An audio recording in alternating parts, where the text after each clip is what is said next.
Hey everyone, welcome. Pete decided to finally show up, so we be getting ready in just a minute. He was running 15 minutes late, but that's okay. It is what it is. So this is still his warm-ups. He's just throwing a couple balls to get ready.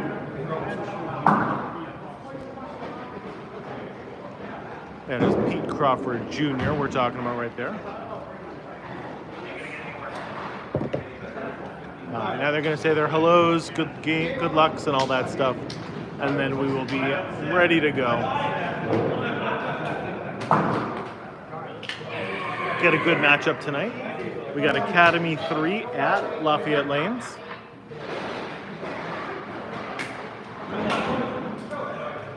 Don't forget to get those likes coming in if you're watching right now. Start it up. Get people here. Like.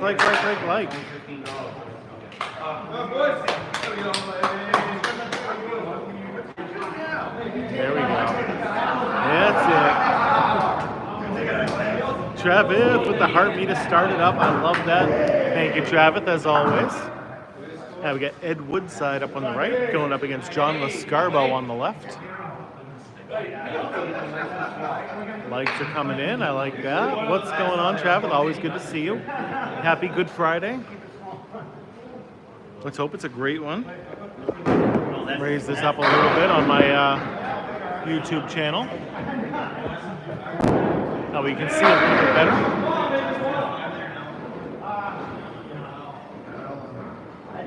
Oh, that was a close one there for John Lescarbeau. Ed Woodside with the 4 horsemen. Oh, almost took it. What's going on, Joey? How you doing, buddy? There it is. John Lescarbeau with the start. We are at Riverwalk Lanes in Amesbury, Massachusetts. Oh, always has his fancy pants. These are new ones, though. I like these. These are extra fancy. I don't know. They remind me of like the early 90s. I don't know what it is. What's going on, Isaac? Good to see you, buddy. And Woodside on the head pin. Nice spare leave right there. Lescarbeau on his fill gets a 6. We're in the United States of America, Amesbury, Massachusetts.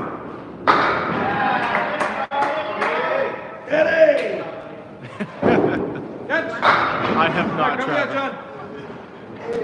Happy birthday, Rachel. Good to see you, Rachel. No, not Canada. We are in Amesbury, Massachusetts, United States of America.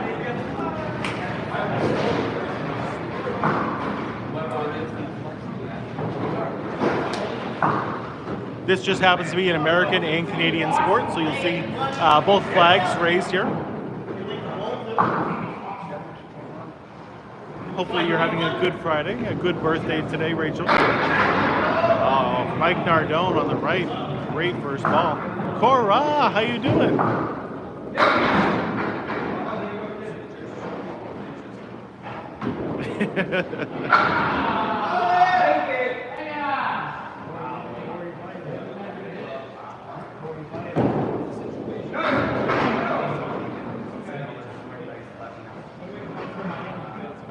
Oh, I'm doing great. Went on a nice long walk today. Got a bunch of sun. I was already told that I got a good tan going on, so that's always a good thing. I like to hear that. John Lescarbeau sharing the live. Candlepin bowling is extremely difficult. Much more difficult to score than 10-pin bowling, for sure. Hey, what's going on? How are you today? Welcome, Sodi. Yeah, we're getting 80 degrees tomorrow. 80s but cloudy, but I'll take that. It's okay with me. It'll be the first 80-degree temperature since, like, I don't know, September of last year. So I'm very excited. I tan very well. My older son is dating a, where is she from? I think Honduras. I think her family is from Honduras. And I get darker than she does during the summer.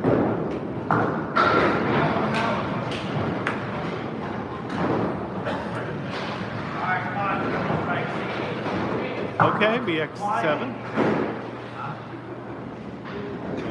Yeah, we got Matt Lawless on the left, Scott Poullin on the right. What's going on, Jeff? Sorry I couldn't respond to you earlier. I had everything up and ready to go as soon as they were ready to go, so I couldn't shut it off. Thank you, John. I appreciate that.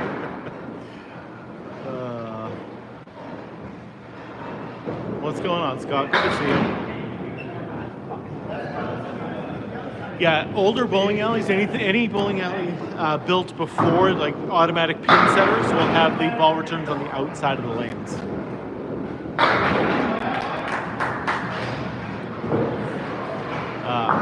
Mostly because the kids that were working there in the back would work on one set at a time, and they would put the balls on either the left or right whenever they came back.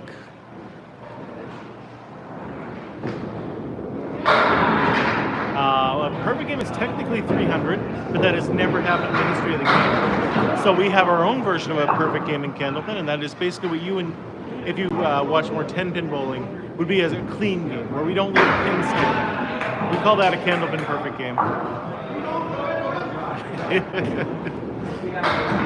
Maybe here at Riverwalk there might be gnomes back there. I'm not 100% sure. A lot of people are saying that. Carl, those people are a bunch of liars, okay? Candlepin bowling is the best kind of bowling, period. Scoring works almost the exact same as 10-pin. First ball is still a strike. 12 strikes is still a 300, just like in 10-pin. Spares work the same way. One bonus ball in your next frame, added into your score. Your third ball is the only difference in scoring, and that is just total pinfall only. And that is just a 10 if you get them all down. Now, Scott Lapierre on the right. We got JT Lyonnais on the left. JT crushing the headpin right there.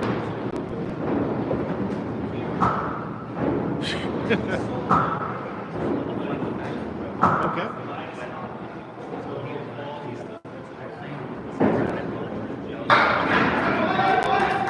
Really? Okay. It's been that long. Wow. Candlepin lanes are not oiled. Correct, Joey. Yes, that is 100% facts. What's a good average score? If you can average 100, you're going to be one of the best bowlers in your regular leagues. If you can average a 115 to a 120, you can bowl with these guys in the pro league. If you can average a 135, you'll be the best in the game.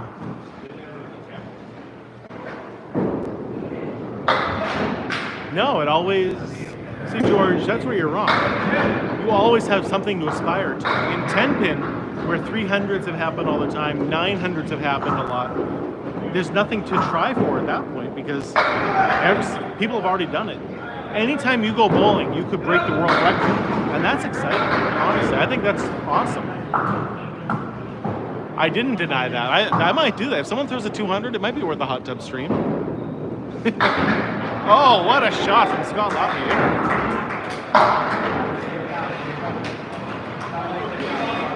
Generally in this area, so Massachusetts, New Hampshire, and Maine, Candlepin bowling is the most, it's the most common form of bowling. So 10-pin is a rare thing to find around here. Highest game ever recorded is a 245, and the highest average right now is somewhere around a 130. No, you'll never see Candlepins on strings. Mostly because we leave the fallen pins up there to make our spares and our 10s. And so if there were strings down there, that would just make a whole big mess, for sure. 3, I love that.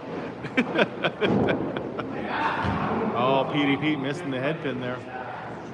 No, Candlepin bowling is only in New England.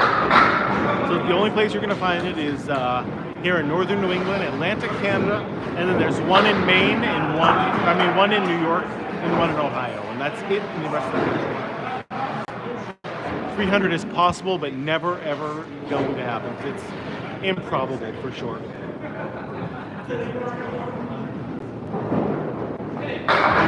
Oh yeah, you got to get the muscles. You got to get the gains.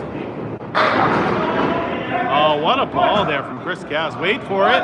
Wait for it. Is it a strike? No, close though. That was close.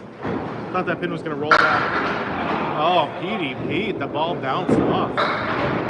There's 2 spares in a row for Chris Cass on the left. 3 tries to get them all down. The third throw, though, is just total pinfall, not a spare. Why do I feel it's a more skilled form of bowling? The second and third throw is where you're going to show your skill in Candlepin. It's the accuracy, hitting the exact spot you need to. The first ball in 10-pin is more skillful than the first ball in Candlepin. If that makes sense to you. In 10-pin, your first ball is the most important thing. Here, you're basically just trying to hit the head pin and then make your spares in your 10s after. This is a spare in a 10 game, not a strike game.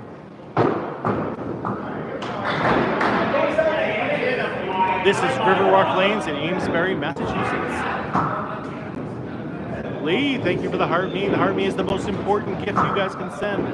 If you guys only have a penny and you want to send that to me, the heart me is the way to go. The ball can weigh from 2 pounds 4 ounces to 2 pounds 7 ounces. In this league, they do 2 boxes at a time. That is correct. Because you have 5 bowlers on a team, if you were doing 5 strings at a time, or 5 frames at a time, I mean, it would just take a long time before you got up there.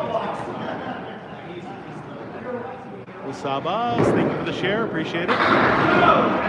So when you have 5 bowlers on a team, generally you do two frames at a time. Oh God, Lee, I'm sorry. No, we just started actually. We started late anyway. We started about 7:45 because Pete was, a little late. He was winning at the casino. He decided that was more important than showing up here.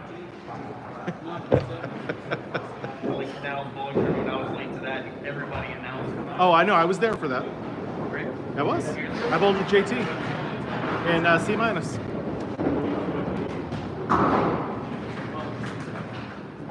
The pins weigh 2 pounds 8 ounces.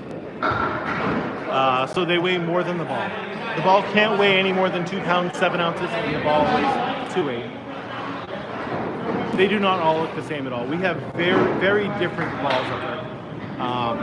Sometimes people will have the same style, and that's pretty much a rarity though, except with the most popular. And like I have my name engraved on mine, so I know which ones are mine. No oil on the lanes, except for every other Monday we put some bacon grease down just to make it smell better. Where is this DJ? This is Riverwalk Lanes in Amesbury, Massachusetts.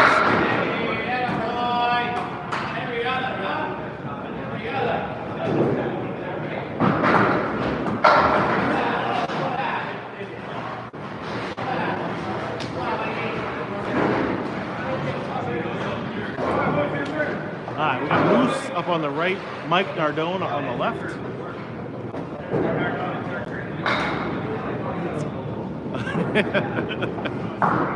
I mean, I'm sure there will be, but they might not come in here. The local bar next door, the lemonade stand, will guarantee we'll be having a bunch of those. Yes, they keep score on pencil and paper here.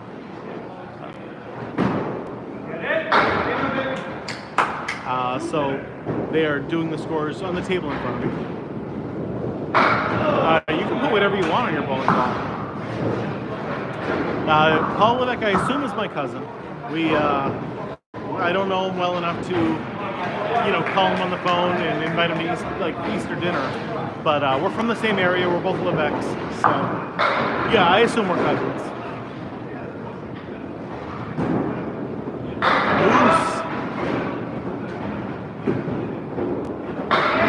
Scoring is almost the exact same compared to 10-pin bowling. First ball is still a strike, 12 strikes is still 300. Spares are the exact same with 1 ball coming out of your next frame, added in. And the third throw is the only difference, and that is total pinfall only. So if you knock one down your third ball, it is just a 10, and that's it.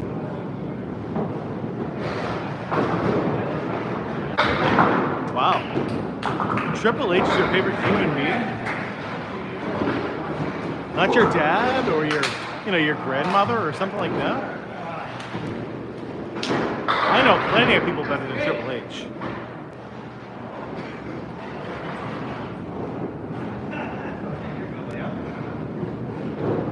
Matt Lawless on the right, Scott Poullin on the left.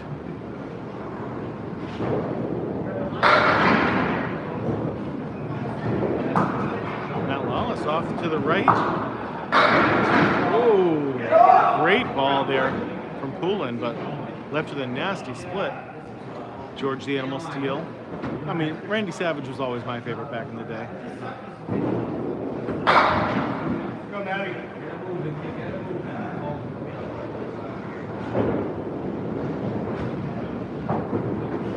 Wow, great try there. No, you don't have any of this in Iowa. This is a very regional form of bowling, and it's pretty much only found in northern New England and Atlantic Canada. Now, that is a gutter ball there, so that one doesn't count.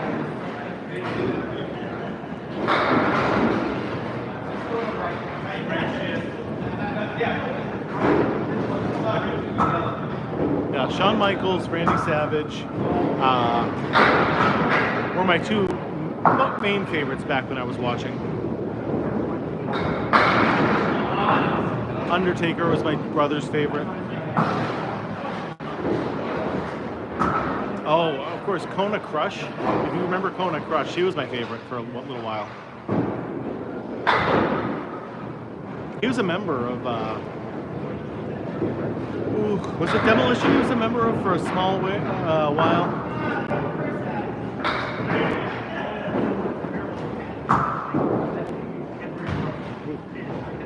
Right in between the two. I mean, you can't go wrong with Bret Hart.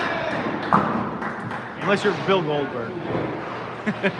Demolition, yeah, that's what I thought.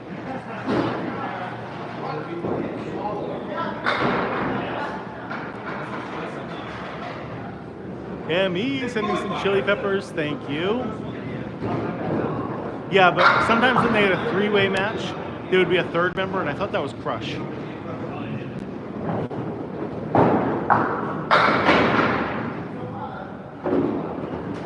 Big Vader. Roddy Piper. He was fantastic too.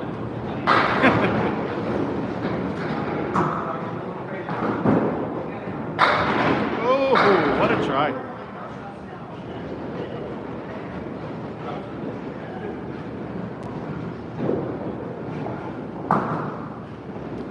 I'm not bowling tonight,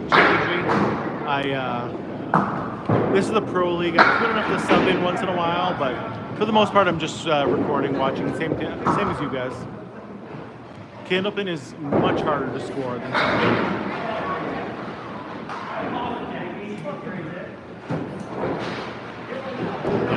Yeah. Your average pro scores, because these guys are pro bowlers, and they're only going to be averaging about a 115 tonight, and that is still a great score, by the way. Oh, there you go. Then he went on his own and became the Kona Crush. I actually bought a car off of him at one point in my life. He ended up living in Exeter, New Hampshire, and I was driving by and I saw a car that I really wanted. And when I realized who it was, I was so excited. Tonight is just 3 games. Again, with 5 bowlers, you generally don't want to do more than 3 games at that point. J Bombs with the heart me, thank you. The heart me is the most important thing you can send. If you've only got a penny or two to send me, I gladly appreciate a heart me. Anytime. TikTok loves the heart me's to send.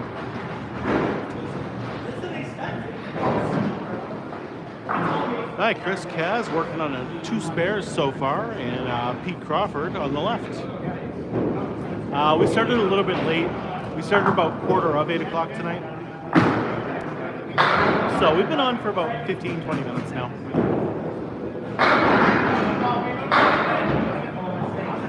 Everyone liked that stream. We only got 9 likes right now on YouTube. We got to do better than that. We got 60 people watching, only 9 likes. Let's go. Hit that like button. Double tap the screen. You can do that on TikTok too. Double tap that screen. Ooh, on the headband there, but nothing going.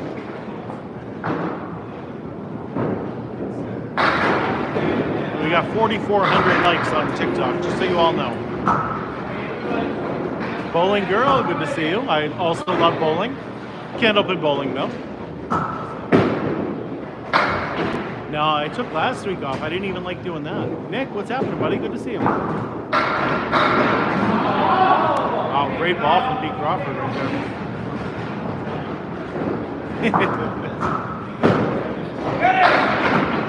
Chris Kaz. Yeah, boy, yeah, JT is here tonight, and Moose. your boy is here. Yeah. Yeah. I know, I told him that. His ears lit up when I said that, Sam, just so you know. He got so excited when I said that you were here. Do they owe you a drink, bowling girl? What's going on, Rick? Good to see you, my man. So if you knock ball down your second ball, that is a spare, just like in 10-pin. If you knock ball down your third ball, it is not a spare. It's just a 10, and that's it. Oh, you gotta have the fancy pants for John Lescarbeau. What's going on, Sully? Good to see you.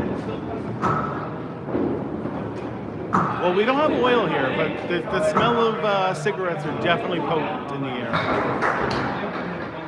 Moose, Sam says hi. He didn't seem to care.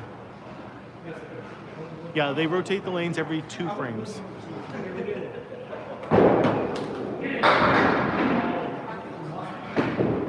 It's actually on the outside of the lanes, and that's because it's an old lane. Anytime lanes were built before automatic pin setters, you're going to see the ball returns on the outside. High-low jack left up there for Ed Woodside. Yeah, most people play 10, and I expect that. Oh, nice try. So the building behind us, or not the building, inside this building, there's a private club right behind us. Like, so you can walk through the door and go in there, and they still have indoor smoking in there. Yes, believe it or not, they still have indoor smoking. Yeah, Lita Lanes is closing it. They're gonna reopen somewhere else, but for now they have to close. Very sad. Generally, John, between a 115 and a 120, you can get a on one of these teams. What's going on, Nick? Good seeing you, buddy. They do that. Like, if you go in there for a drink, if you're thirsty, you will be hit with a wall of smoke, generally. That is the Lafayette Club. So, Candlepin bowling has actually been around since the 1880s, but it is very regional and never really left the New England area. New England and Atlantic Canada. We have Academy 3 and Lafayette Lanes. We got Mike Nardone on the right. Your boy's favorite bowler, Moose, up on the left. Nice strike there from Mike Nardone. Candlepin bowling is very tough. You have to be extremely accurate in Candlepin. You can't be missing with that, foot wide ball. You only got a 4-inch ball to throw down there, so you have to be extremely accurate with your throws. Remember, these guys are pro bowlers, okay? So when you see them miss, it really shows you how hard this game could be. Oh, there's only a 6 there. This is Riverwalk Lanes in Amesbury, Massachusetts. Your average pro bowler will only throw about 1 strike on average per game. Lisa with the hand hearts, thank you.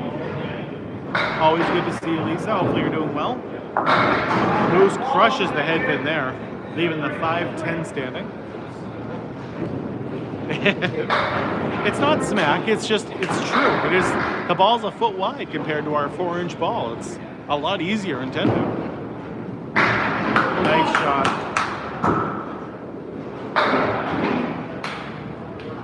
See, Camden, that's why you have to try it to understand it. You really do. You'll never understand it unless you actually try it the one time.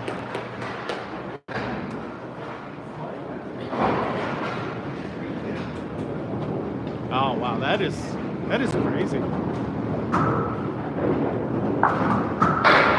Like, you would think in that area there would be a lot more than 2. Just when I was in Colorado Springs visiting my friends, there were 4 in just that one town. Oh, exactly, Nick, exactly.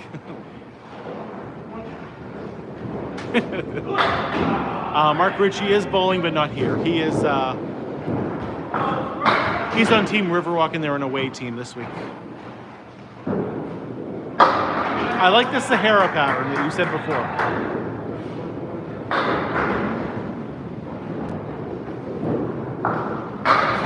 I mean, I get the Gobi Desert also, but the Sahara pattern is just, there was something about that that really tickled me.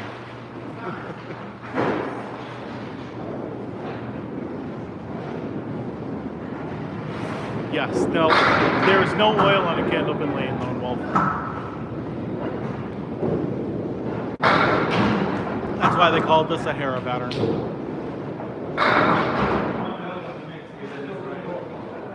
It has a lot of similarities to duck pin bowling. Obviously, the pins and balls are very different,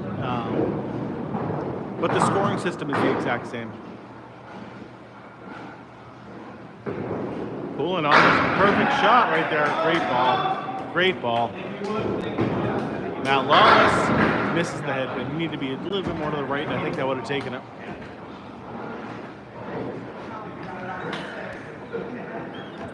Duck pin does not use oil, as far as I know. I'm not a duck pin like.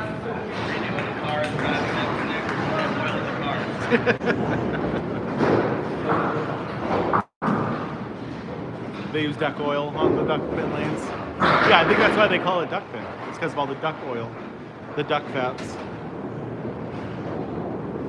Every day they have to cook one duck for every lane. Just use the grease from that.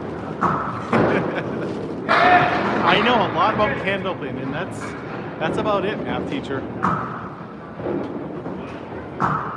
Someone. That is Chris Sargent who did that, Jeff. The lanes are old, yes. Riverwalk Lanes has been around since 1945. So you're coming up on 80 years old this year. Rebecca, thank you for the heart me. I appreciate them every single time. Get out, baby. I'm doing very well. It was a beautiful day today, beautiful day the past couple days. I've been able to get outside, go going for a few walks around town. I'm feeling good right now. I climbed a mountain this week, guys. So this place does not have towers, no. Some places do. A lot of the more advanced places do. This place is very old school and does not have working foul lights. All right. I like hearing that, North, man. Why didn't they get new lanes? They wanted to maintain the vintage feel. Mark Ritchie, the owner here, did buy some new synthetic lanes. And then once he started to put them in, realized he liked the old wooden lanes better. And so he wanted to keep them. He ended up selling the synthetic lanes to someone else. Yeah, you call your own focus. Paper and pencil in this house, yes.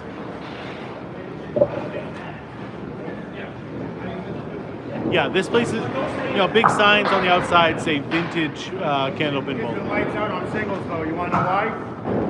This guy.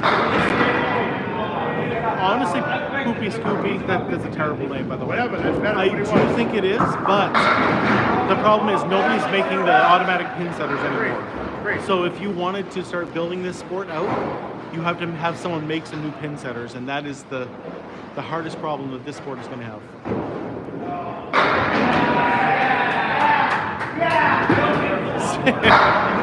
Stream cornhole. Come on now.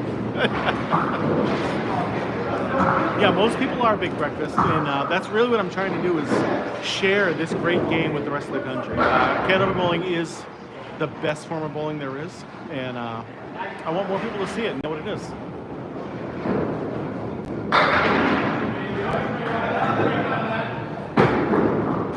Chris Kaz all over the head pin there. Left with a triangle to the left with some nice wood to work with. I like that. If you ever want to be humbled, bowling girl, come try Candlepin. Candlepin will humble the best of all 10-pin bowlers. No, you don't have any of this in Candlepin. No. Candlepin is a very regional sport, pretty much only found here in northern New England. Oh, nice try. 300 has never happened. Nope. 245 is the most that's ever happened, and it's only happened twice.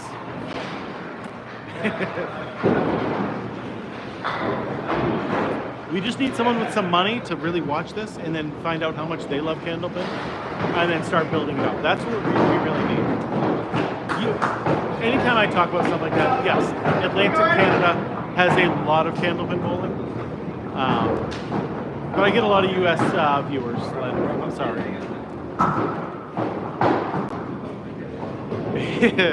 So prior to this being Riverwalk lanes, this was Lafayette lanes, and this team is older than Riverwalk lanes, so they are still Lafayette lanes, which my grandmother's sister used to actually own.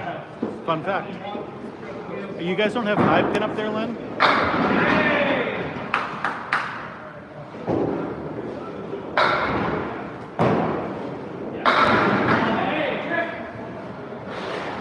Oh wow, that's one thing I've always wanted to try, but there's no 5-minute. I am not going to bowl Thursday nights at Academy unless I'm just filling in once in a while. Oh, nice try at Woodside. I will not be bowling on Thursdays. Yeah, so if you actually see that line that's 10 feet out, there's a black line. That is called a lob line. Your ball has to make contact with the lane prior to that, or else it's a foul ball. Same as if it goes in the gutter.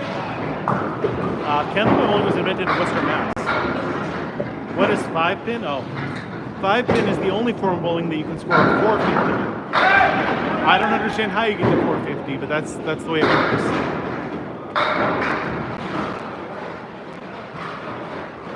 Yes, most lanes in this area are exclusively Candlepin. Most places do not have 10-pin bowling. I don't know enough about 5-pin. I've never even tried it, but I know that's a big thing up in Canada, and I want to try it at some point. They use Candlepin-sized balls, and there's 5 pins in like a diamond pattern.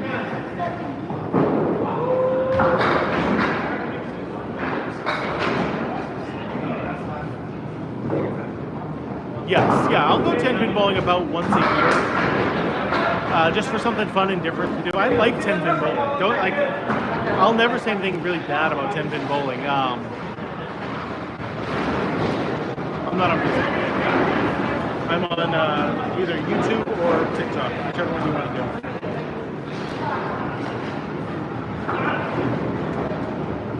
do. Tony, T-O-N-Y, back. Yes, that should be enough. There it is. That's it. Yeah, you got to subscribe all the time, always. And then that's it. Thank you. Yep. Then share it, do whatever you're going to do. Get more people to watch.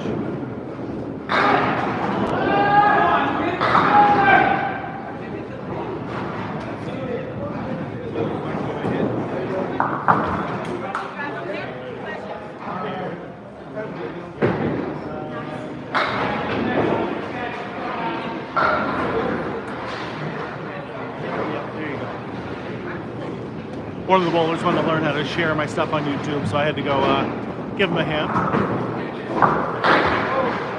So if I missed anything, feel free to ask it again. No, you throw 3 throws, Big Breakfast. First ball is still a strike, just like in 10-pin. Second ball is a spare, just like in 10-pin, all the same. Your third throw is total pinball only.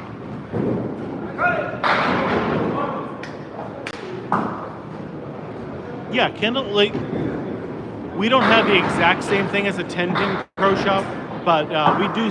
Most Candlepin alleys will sell Candlepin balls and Candlepin shoes and stuff like that. I try J-Rod, but I don't know how to hook the ball. So generally, I just throw a straight ball because I don't know what I'm doing when I go 10-pin bowling. Right? No shame, I have no idea what I'm doing. No oil on these lanes. No oil on a Candlepin lane. You want to throw a hard, straight, accurate ball. Yes. So they wipe them down all the time, Arcade, and then they have to resurface it every couple of years. So they actually have to get someone in here to like sand it down, but it's very expensive. Mark Ritchie was saying to have them come in and do this, it would be like $5,000 or $6,000 or something. And he has not had the money to do that in a little while. So that's why you see a lot of the where the ball is hit on the lanes right up there. It's just because it costs so much money.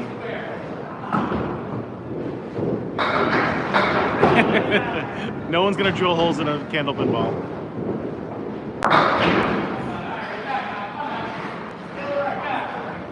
Candlepins are taller than 10 pins. They're taller by like an inch or two. It's not by much. Yeah, the shoes are all the same.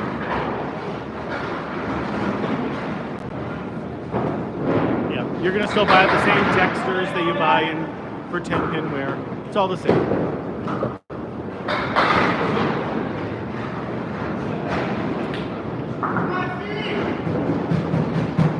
That's the best way to watch bowling, Andy. That is the best way to do it. I mean, I would never do that because I only drink lemonades, but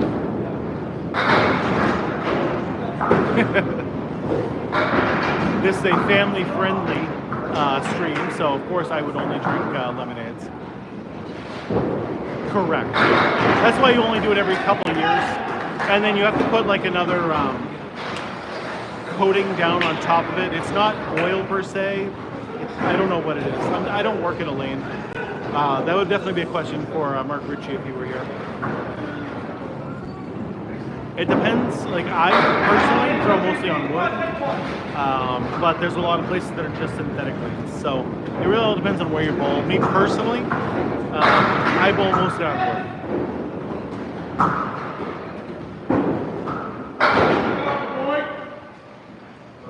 Leroy Jenkins, that's because this is Candlepin bowling, and it's the best kind of bowling there is. You might have heard other people say some swear words, but you did not hear me say swear words, Isaac. Very, very rarely do you hear me say a swear on stream. Off stream, I might have a more spicy vocabulary. But me personally, generally, while I have a microphone on, I'm very good. Mic popped out.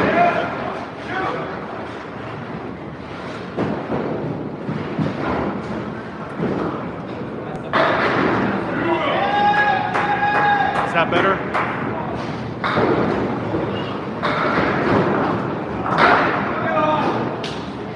Alright, cool. I think I should just unplug it once in a while, so that way I get all the different comments. Because it's all about getting the most amount of comments.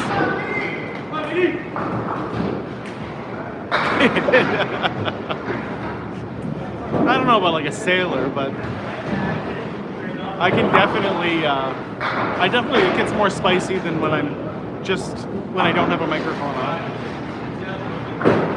Scott, that is not the case here at River Rock Lanes. River Rock Lanes is known as one of the tougher houses. But what you are seeing is the pro bowlers, and they're just able to get more action.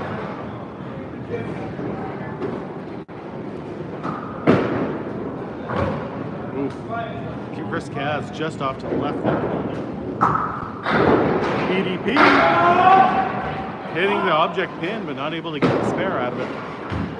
Chris Kaz, same spot.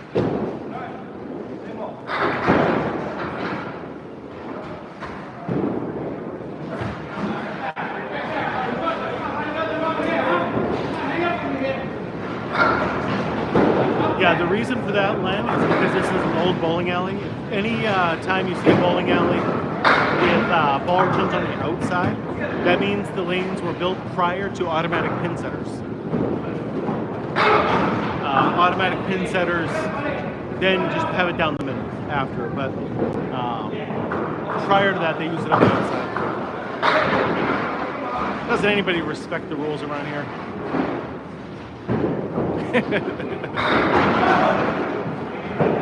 A little bit of sailor in me once in a while, Rick, but not a lot.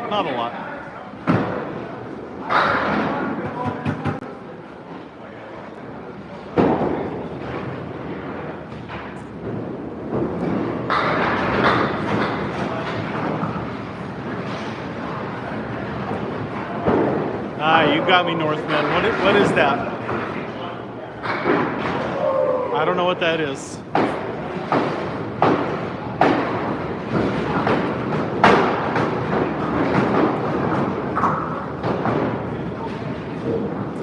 So Riverwalk Lanes is in Amesbury, Massachusetts. Amesbury is the best small town in the whole state of Massachusetts. I love it, Xavi. I love it. Any questions you got, feel free to ask. More than happy to help answer everything. Why are your bowling balls so small? We like to make things difficult on ourselves, honestly. Unfortunately, there was no scoreboard, just still pencil and paper.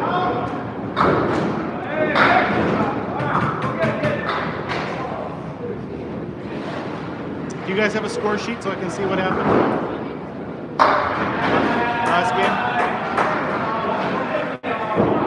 Do you have, oh, so, I thought we were all done already. One more? I can't see the scores. 20 things? Okay. Oh, it's because Pete Crawford was late, so that's why we don't have the scores. We're already starting game 2 normally at this point, so I don't understand.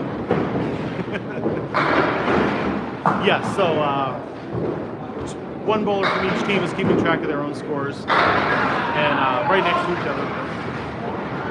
8 lanes in this house. Riverwalk Lane's a very small bowling alley with only 8 lanes. They want to keep the vintage feel, and so that vintage feel is still paper scoring.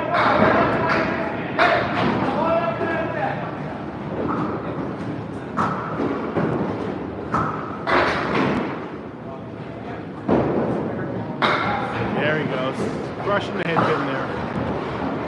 This place is open to the public, yep. In fact, we have 3 lanes of open bowlers right now bowling.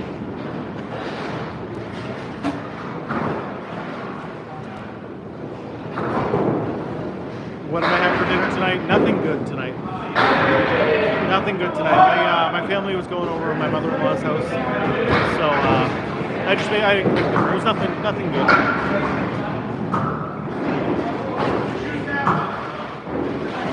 This is a travel league. So right now, there's one home team, and that is Lafayette Lanes. Academy 3 is the visitors, and so they'll travel around across all of Massachusetts and New Hampshire.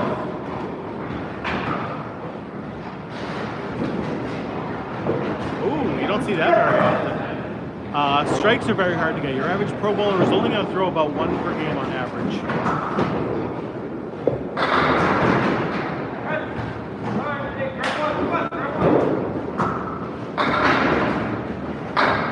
Ouch, a 5 there for Mike Nardone.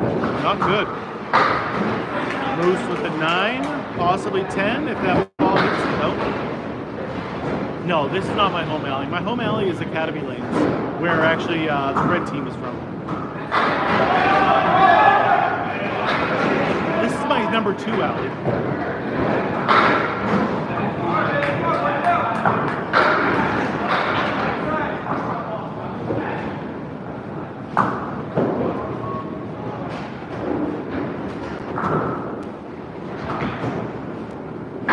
A good spare there from Mike Nardone. I didn't know that Michael Keaton worked on Mr. Rogers. That's interesting. They're still falling for him.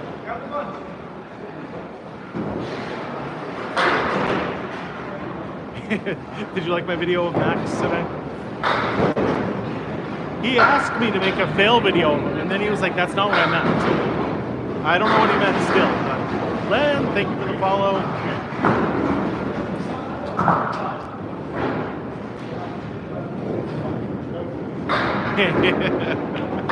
I'm not even the king, though, Lee. I don't know who the king is right now, but it's not me. I'm saving it all up to the King of Kings. I thought it was a funny video, but he liked it too. He said he loved it, so that's the most important thing. I average a 105. So I'm better than most league bowlers, but not quite good enough to bowl with these guys, if that makes sense.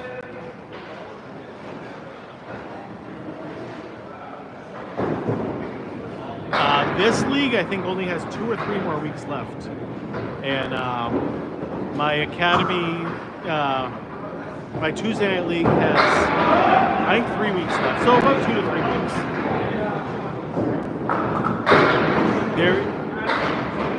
There is no lane oil on a Candlepin lane.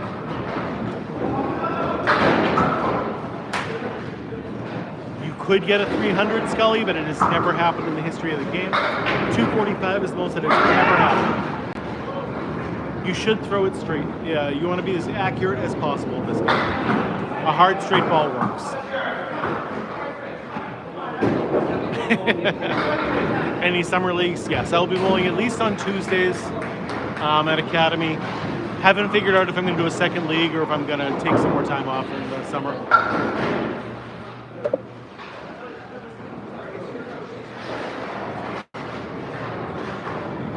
Yeah, oh, the Max Fell video was fantastic. You've got to see it if you haven't yet.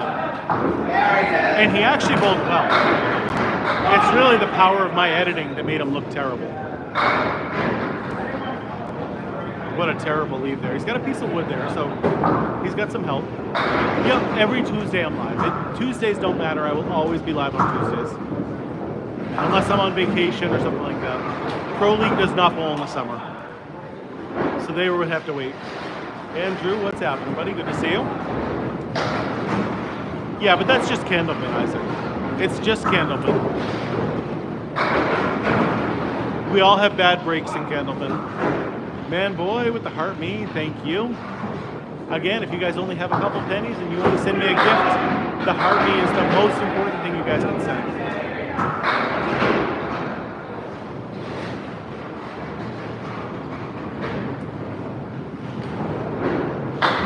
Ooh, missed the headband there. Man boy with some chili peppers coming in, thank you.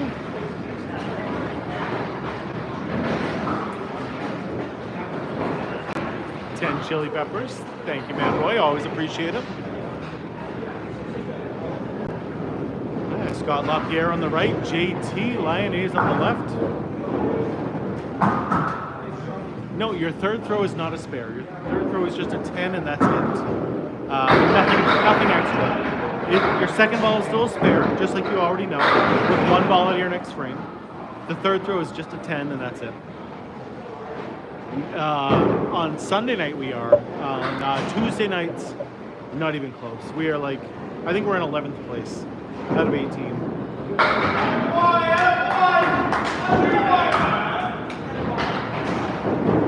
JT getting his spare also. My highest game was a 164. I did it like, I don't know, 3 or 4 years ago at this point. I would really love to beat it sometime soon. I would really love to beat that sometime soon. I keep thinking I'm going to one of these days and then just, I have like 100 half and then fail the second half. Oh, nice head pin hit there from Scott Lapierre.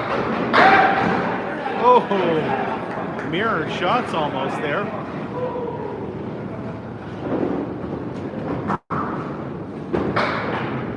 At least Lapierre has a little bit of wood to work with on the right-hand side. Oh, just missed. It had to be a little off to the right. Max's high score, great question. I don't know. I believe it's in the 170s, but I'm not 100% sure on that. There's a tournament literally every single weekend. One of the biggest tournaments of the year is happening on Easter Sunday. There's a 20 stringer called the Easter Classic. It'll be happening at Leda Lanes in Nashua, New Hampshire. Yeah, Scully, if you've never been to Northern New England or Atlantic Canada, you might not have ever tried this. It's a very, very regional format. And it will humble you, just so you know. It will humble you for sure. Remember, these guys are the pro bowlers, and they can't even average more than 115 to 120. Candlepin, not candlestick. Look at that, even when you hit the headband, like, you're still going to get big splits.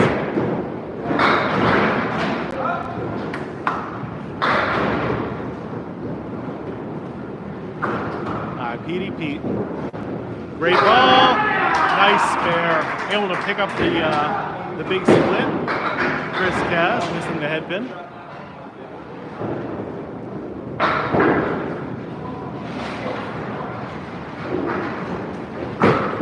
A lot of Maine bowlers go candlepin bowling, so I think they would enjoy it.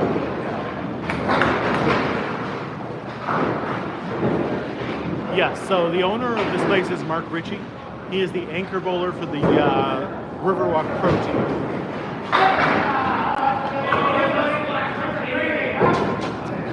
There used to be lanes under Fenway. I don't know if they're still there or not. I've heard that there used to be. So I had never been in there. So Shawnee Mac, we are at Riverwalk Lanes in Amesbury, Massachusetts.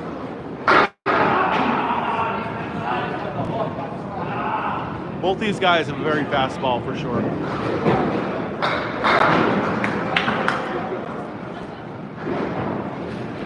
You're supposed to do it once every couple of years. It's been a little while since Mark's been able to get it done. It's very expensive. I've gotten 4 strikes in a row one time, and it did earn me $2,400.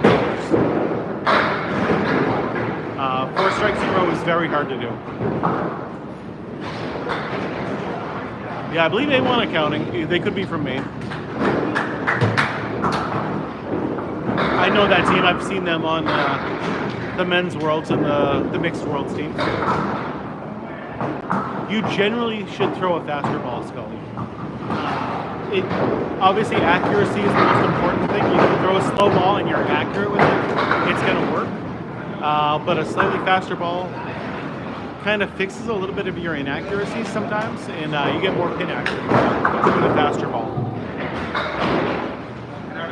I picked up the spread eagle one time, and it was on camera, but my bowling partner messed with the camera directly at the exact same time as I threw it, so it wasn't able to get caught. I was so upset with it.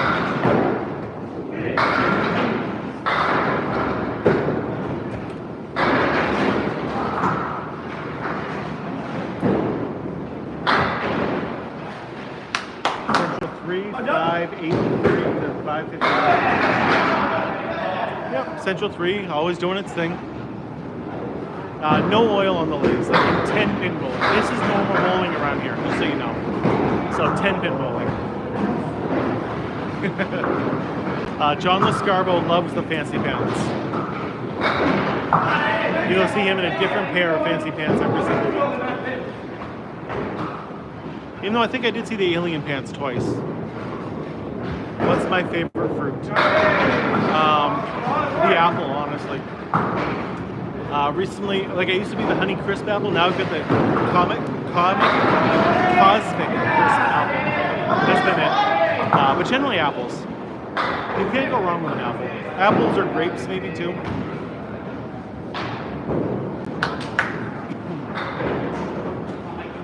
Bananas are fine, but the problem with bananas are you got to get them at just, like you always buy them before they're ripe and then you have to wait until they're ripe.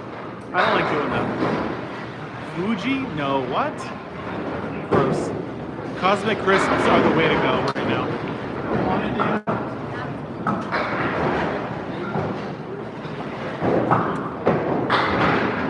You must be joking, Nick. Red Delicious apples must be the worst apple there is. Now, Honey Crisp, you're talking. I like Honey Crisp. I've never tried a Sweet Tango.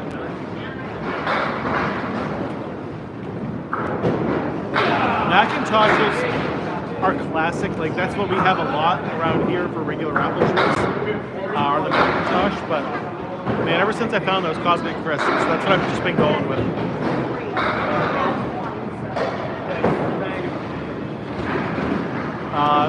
So I don't pre-bowl for weather. Generally, they will just cancel the league if it's going to snow or something. In most leagues that I'm in, you can't pre-bowl anymore. You just have to get a sub every time. Mike again? Really?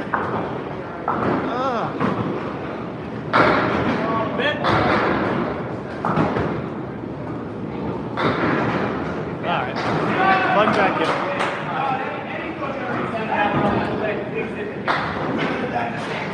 Strikes are definitely more exciting in Candlepin than Tenpin, just because they're so rare. My wife likes the Granny Smith apples, and I never understood that. She likes them sour. Ugh. Still better than Red Delicious, but Matt Lawless on the right, Scott Poullin on the left. Lawless crushes the headpin. You're fully retired from bowling now? Yeah, now there you go. Put some peanut butter on Granny Smith, now you're talking. No more ACST trying to get it doing for you.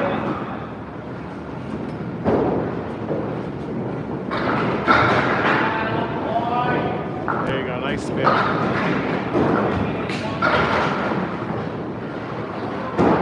Lots of marks right now for Academy 3 in this game.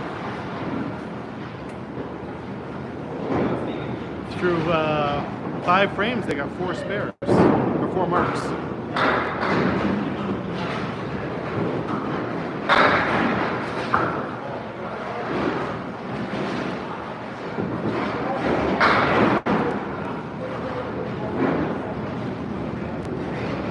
Does that make like a good apple cider scoring?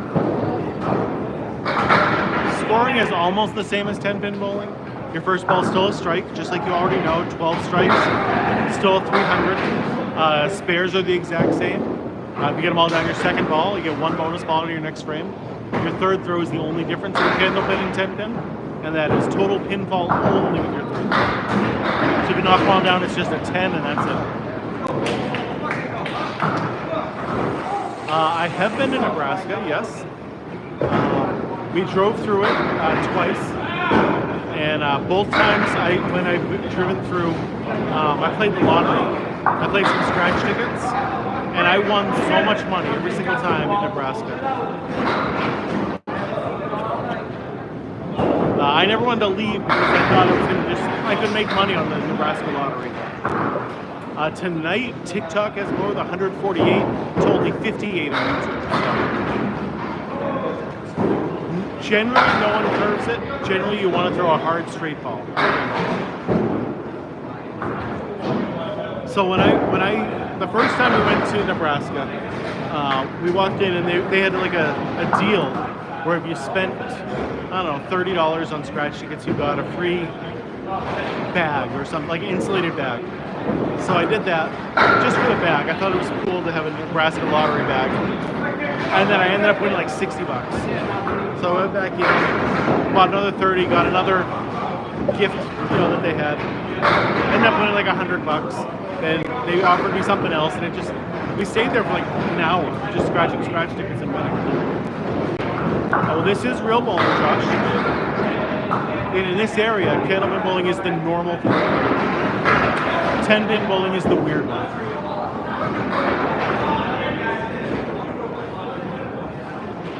TikTok always for the win, right?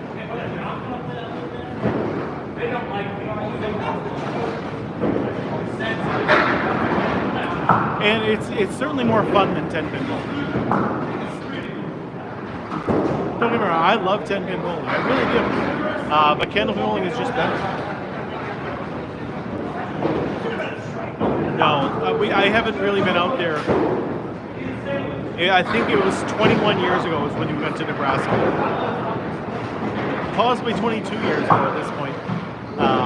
So it's been a while since I've been in Nebraska.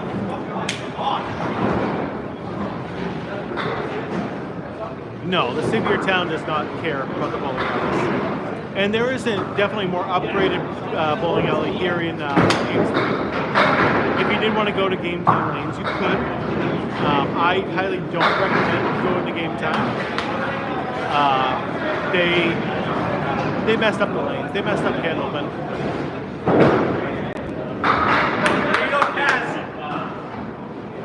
Sarge definitely doesn't. I believe Surrett does.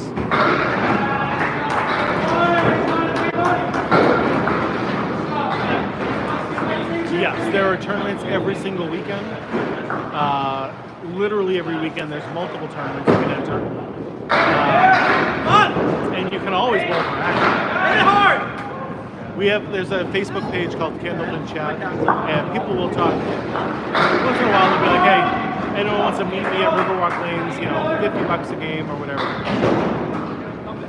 And they'll go and do that.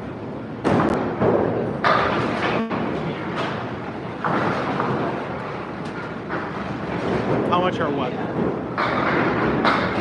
Tournaments? Generally, tournaments are between $80 and $100 to enter. Yeah, usually between $80 and $100, and then like you're not going to make a ton of money doing it. Just so you know, it's more just something fun to do. I do the Sunday tournaments here, called the King of the River. It's every single Sunday here, and it's $45 a week for me to enter them. Where are they at?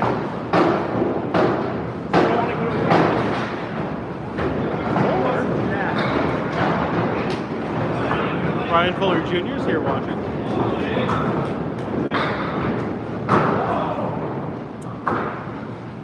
So there's different formats between all of them. Like this weekend, there's the Easter Classic that is 20 strings. I believe it's $200 for that. But it's 20 strings, scratch.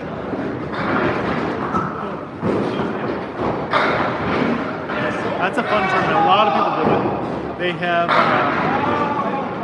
36 lanes there, and I believe they fill up every one of them with 4 bowlers. 150. Okay, there it is. 20 strings. Yes, it is an all-day and all-night event.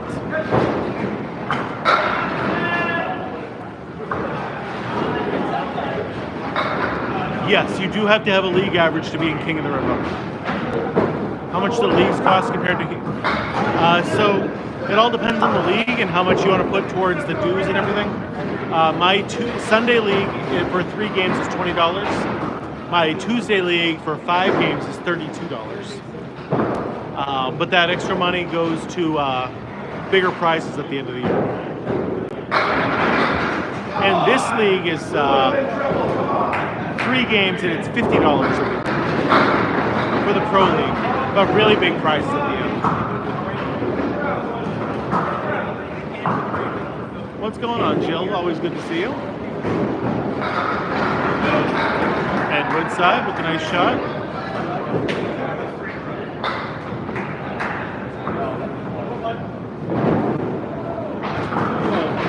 Lescarbeau missing way to the left there.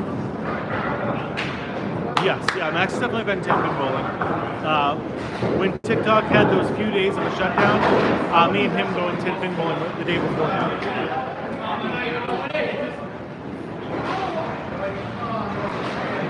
Like there is a 10-pin house in Amesbury, close to where we live. If I wanted to go 10-pin bowling, I could literally walk there.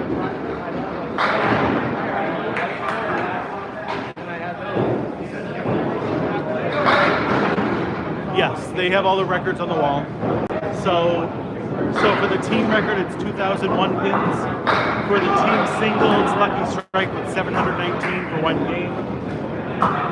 Chris Sargent has the high triple with 465. And individual is Keith Beaupre with 194.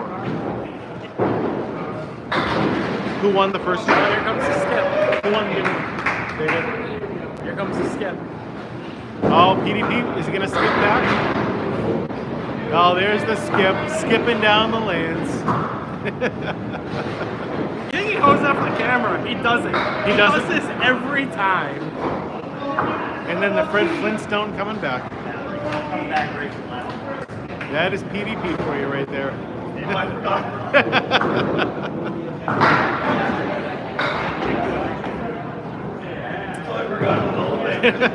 So you do that without the cameras also, Pete. There is no oil on the candle.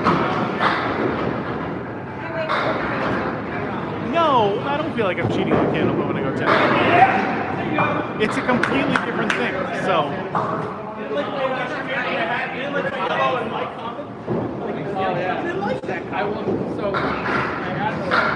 I know. And then the other groups. No, his definitely has a little bit of movement on it, but it's not a huge curve. Not like Candlepin. Yeah, so Academy did win game 1.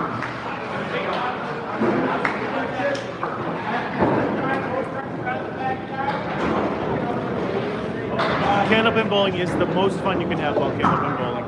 And with your clothes on. They do once in a while. Riverwalk doesn't do it all that often, as much as some of the other places, but yeah, they put a little bit down there. Some places do it every single day. I think Riverwalk does it like once every week or two.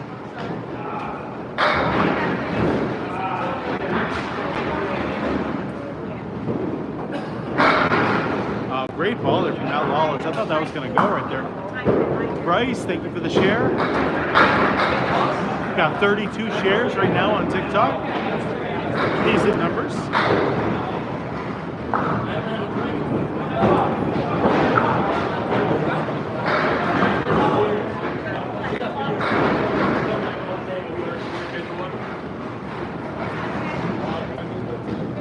Pulling on the head pin. Oh, the 189. Oh, that is the worst right there. Worst when you hit the head pin and they just, everything's still standing, you know? Oh, what a try. Great try.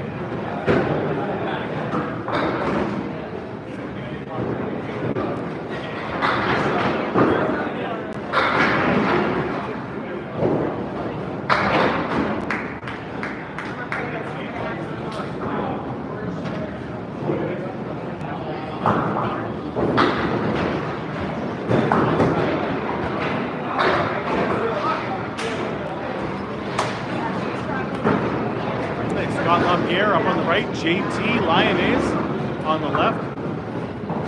You don't need to throw so hard, Craig, but it helps. In Candlepin bowling, you generally want to throw a hard, fast, straight ball. No, this is not Candlepin bowling. This is called Candlepin bowling. It is the best kind of bowling there is. JT off to the left. The farthest I've traveled to bowl was probably Canal Lanes in Western Mass.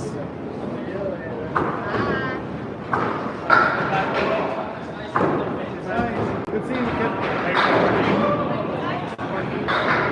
That's what we're doing, Cole. We're just bowling. That's it. Or do you mean go 10-pin bowling? Because most people don't even know what it is they're doing when they go 10-pin bowling. They just think it's just bowling. But there's so many different varieties of bowling out there. Mark is a little rough around the edges, but he is a very nice guy. I can't say enough nice things about the guy. Yeah, there's definitely strikes, but this is not a strike game. Candlepin bowling is a spare game or even a 10 game. And it's about hitting the head pin as best you can and making your spares after.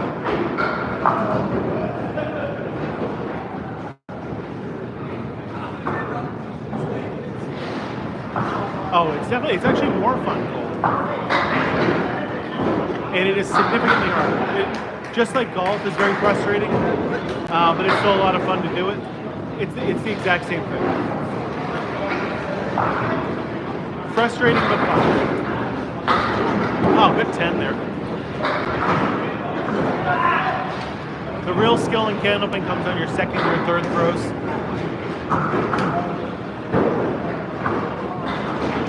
Petey Pete up on the right, Chris Kaz on the left.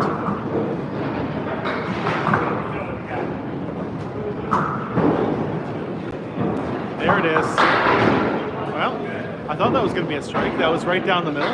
Hit the head pin. Chris Kaz with a beautiful first ball there. 9-pin drop.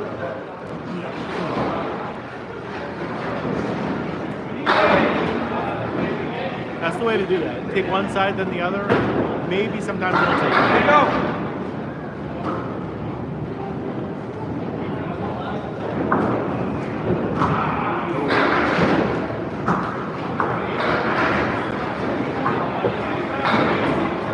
Well, you're just have to make a trip up here to northern New England, J-Rod, and give it a try. Come down, it's a beautiful time of year to come right now. Catch a Red Sox game. Go climbing the mountains in New Hampshire, check out the beaches, and then go Candlepin bowling while you're here. It is allowed to drop before the foul line. It's not the best way to do it, it's a bad technique, but it is a legal throw. And get great seafood. Seafood around here is fantastic. Like you can go and get it right off the boats.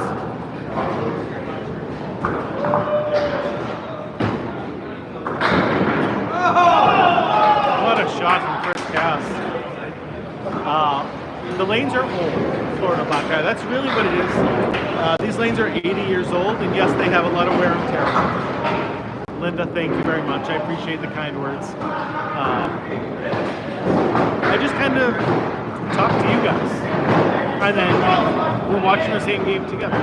In my head, I always want to do it as if I'm hanging out with the fans, like we're sitting side by side on the couch watching the same game. So sure, we're talking about the game, but then we're also talking about what favorite foods we have, or you know, what we did during the week. You know, I enjoy it, this style. Oh, nice strike there, John Lescarbeau.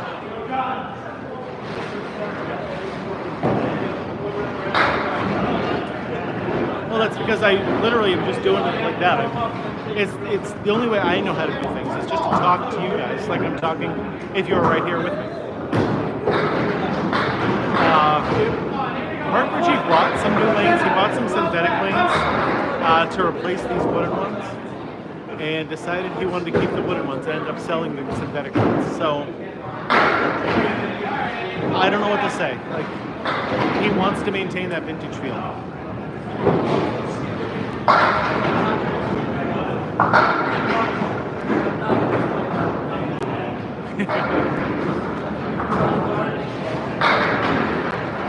What's going on, Skip? How are you, buddy? And woodside on the head pin. Come on now. That was a better ball. There you go. It could be that they're easier to maintain. It really could be. What's your turn up there, kid?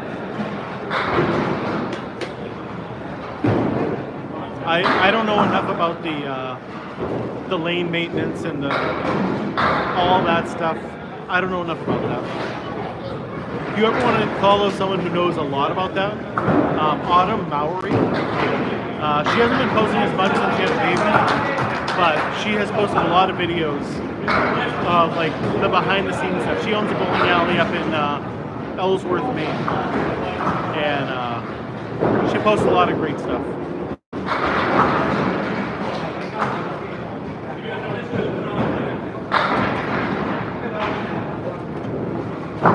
Yeah, it's funny, Stuart. Like when I think back about all the different great bowlers that I bowled with in the past, and it's fun to think that most of these guys just bowl in regular leagues also. Let's go, Red Sox. See, that would have been a good game to go to. But they're still in Tampa. Are they still in Tampa right now? Or are they back from that?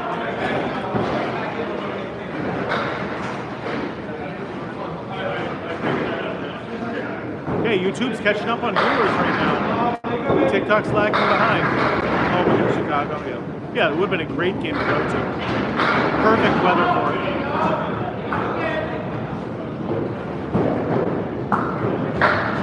Moves just off the object pin there.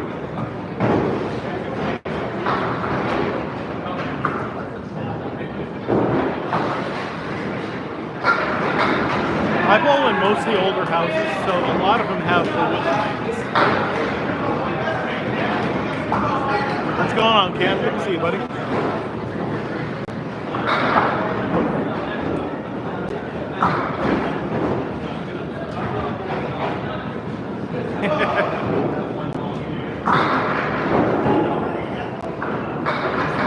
You're in Virginia right now, Lee? you always been in Virginia? For some reason, I thought you were a Tennessee person. But I've probably said that before, and I've been wrong every single time. Yeah, Rick, thank you for the goat. I appreciate that. Yep, exactly. I don't know why I have it in my head that you're from Tennessee.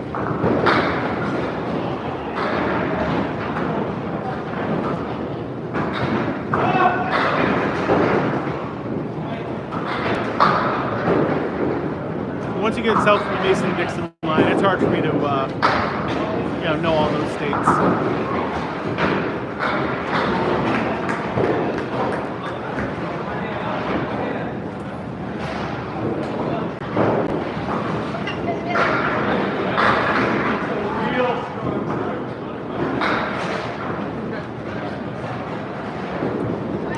Lawless off the head pin.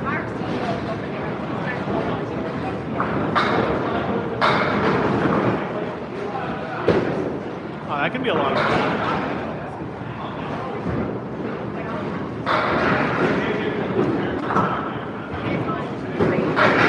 Whoa, close there from that Lawless.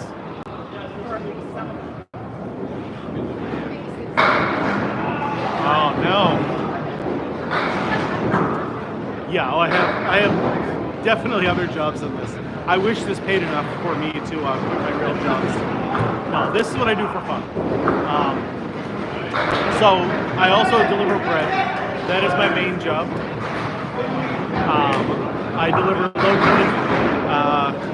If you guys know the Bimbo company, they do Arnold, Freihoffer, Sara Lee, JJ Nissen. There's a whole bunch of different brands that Thomas's, Entenmann's. We own all that stuff. That's what I do locally to local grocery stores.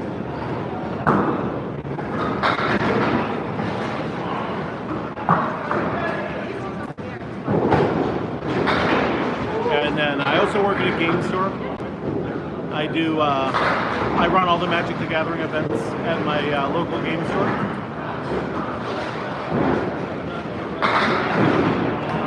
I love Magic the Gathering. It is my favorite game of all time. And I'm actually a much better Magic player than I am a Candlepin bowler. But there's a lot of really good Magic players.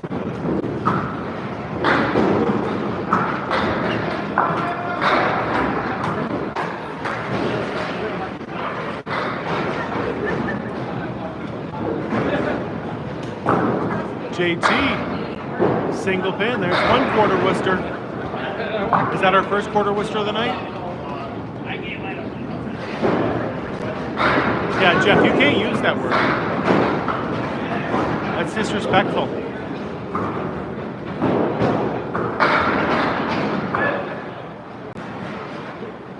Just because you didn't put the R on there.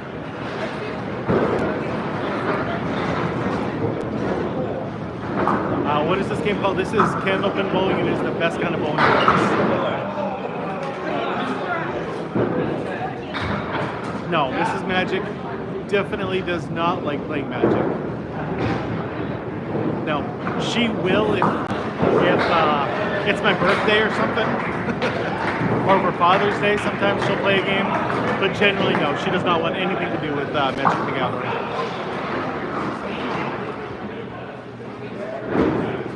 It is impossible to get one-piece cards in my store.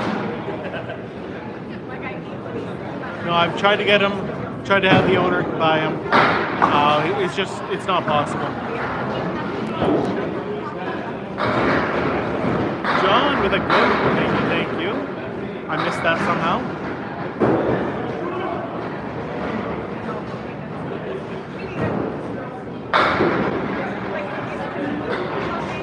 My high game is a 164. I did it like 3 or 4 years ago. A beat with a nice spare. 3 or 4 years ago, and have not been able to repeat it since. Would really like to though. I feel like I'm a better bowler now than I was then, but maybe not.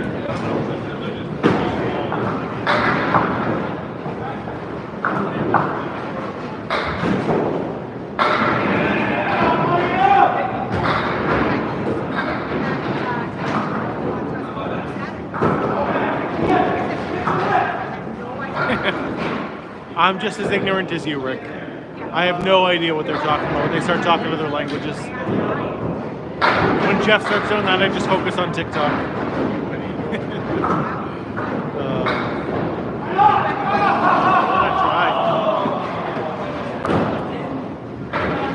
Highest 3-game series. I did that in Millis. I had a 427, I think it was what it was. It was a really high triple.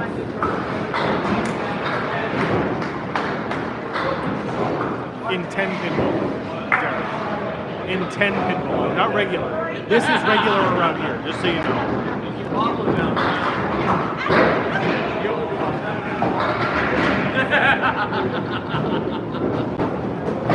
222 in Candlepin.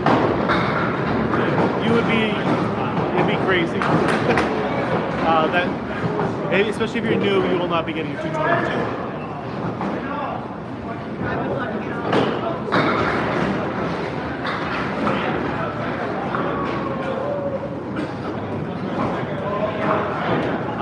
Which one do you think is lobby?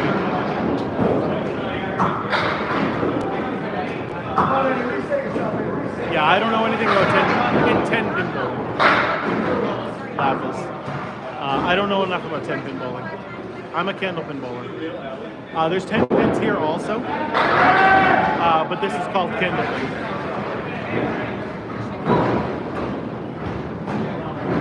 I agree, Zach. Candlepin bowling it's relaxing to watch. It's very fast-paced.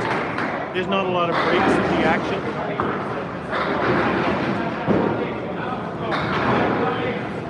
I have never had luck like that, like I did in Nebraska anywhere else.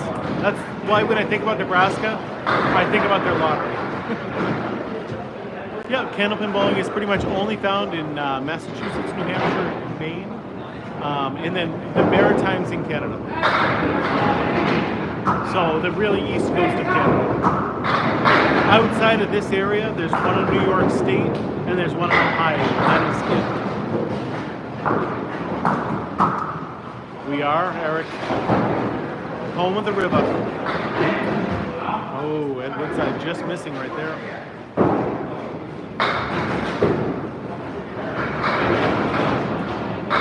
Maine has a lot of them. New Hampshire and Massachusetts have a bunch. And that's about it, honestly. Yeah, Southwest will not have any Candlepin. At one point there was one in Florida, but it was so hard to get parts to fix the machines that they closed down.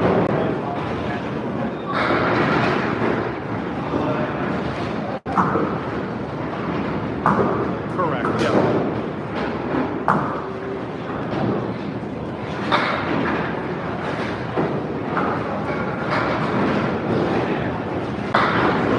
Honestly, Zach, with strikes, you kind of have to be a little lucky. You can throw a great ball, hit the pocket perfectly, and sometimes they just don't go. Sometimes they do.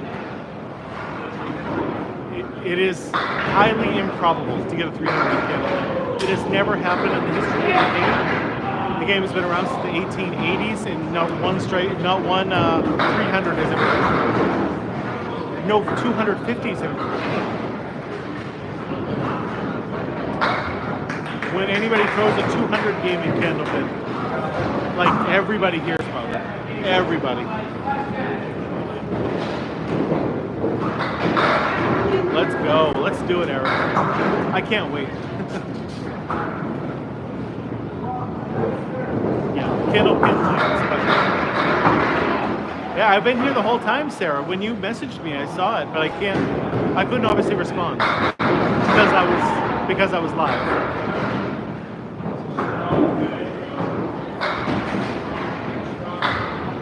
So the lanes are the exact same, but the machine in the back is a completely different machine. So it's still a 60-foot lane. The ball returns are the exact same. Everything's the same except for the machine in the back. Oh, sorry about that.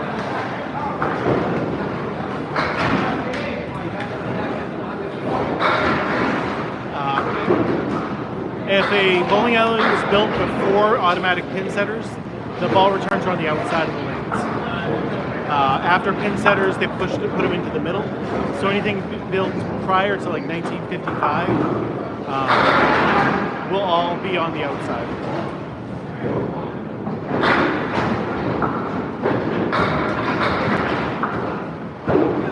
Hi, Kim. Good to see you. Happy Easter. So this is the Friday Night Pro League.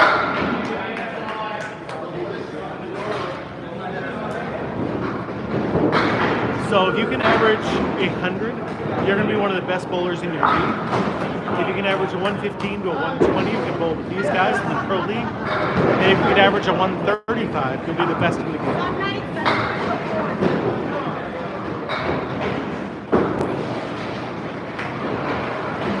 So literally the difference between a very good league bowler and the best in the game is only 35 pins a game. Nice strike there from poullin. Got Lawless with just as good a ball right there. Remember how we were talking about luck? You remember how we were talking about that? There's no reason for that not to go from Matt Lawless. What's going on, Edgardo?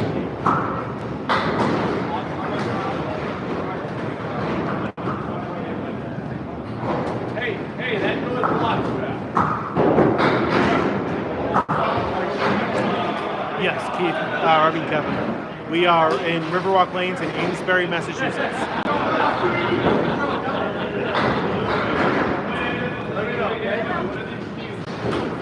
Yes, these guys should all be around the 115 mark. Sometimes they have a bad year, they'll go down to 110, but generally 115 or better. If they want to maintain being on one of the pro teams, 115 is the minimum.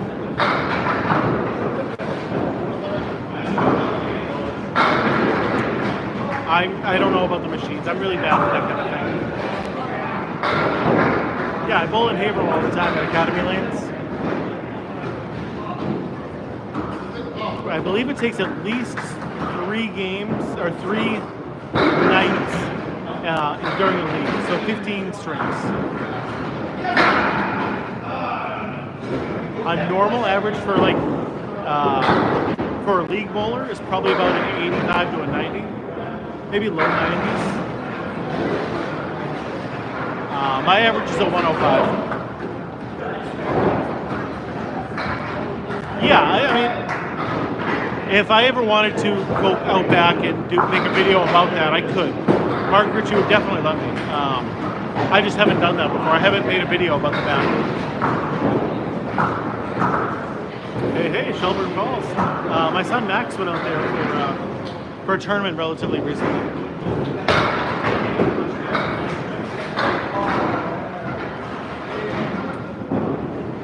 Oh, nice try. Yeah, 94 average is good.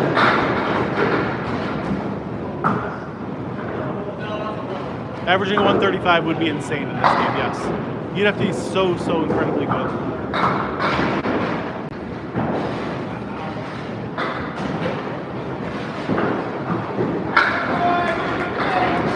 I'm sure Calvin could do it. Boudreaux hasn't been that good in a while.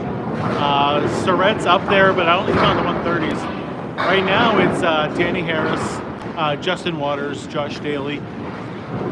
Those would be my big 3 around here at least.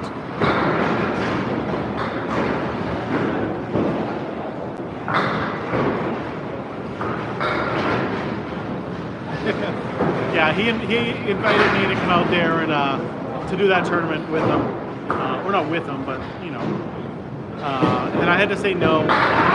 It was too far away, and it was an overnight one at first. Yeah, I don't stay up late. I don't even like being awake for this right now because I go to bed so early most nights. Normally I'm in bed by 8 o'clock, so bowling nights are always tough to stay up. Josh just wins everything he enters. I always feel like right now.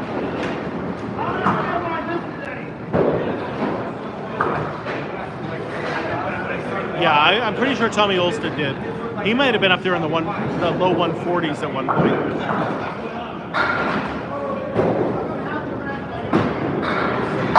He was something special, that guy.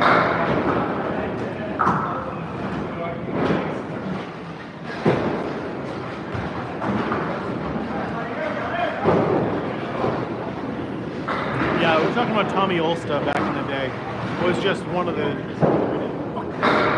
greatest of all time. One of them for sure.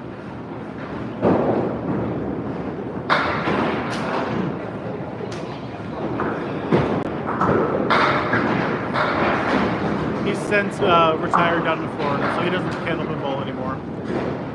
But he was on a Candlepin Bowling Network video recently. It was old timers versus the new generation, and that was a good match.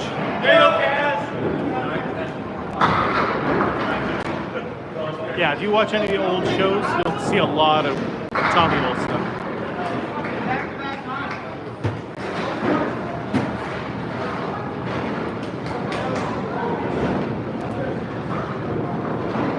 Okay, we're coming down to our final 2 frames of game 2.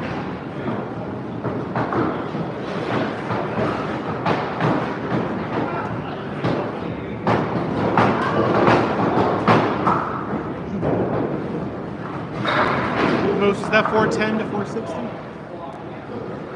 Yes. 410 to 460. Academy 3 is up by 50 pins right now.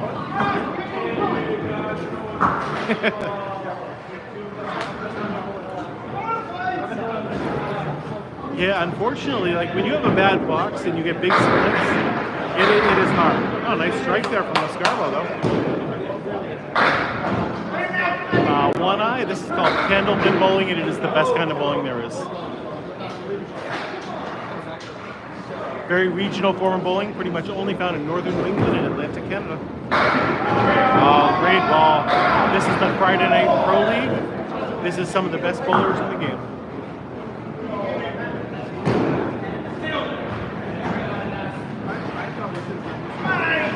That's crazy. A 134 average in Candlepin is unreal, honestly. Absolutely, J-Rod. Make sure you give me a follow if you don't follow me yet. Because I go live every Tuesday, every Friday, while the pro leagues are doing it.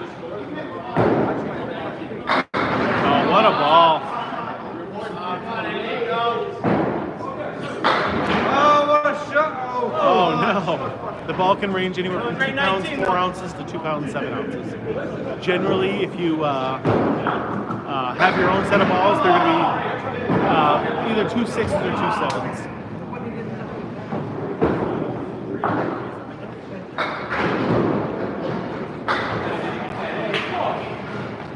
Two 7s are the way to go. That's what I use.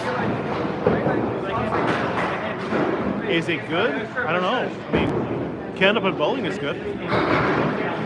A lot of things can make pin action harder. How close the screen is in the back, how much padding there is on the walls, how much silicone is put down there, how old the pins are, how new the pins are, how cold the pins are. A lot of things can have a lot of questions.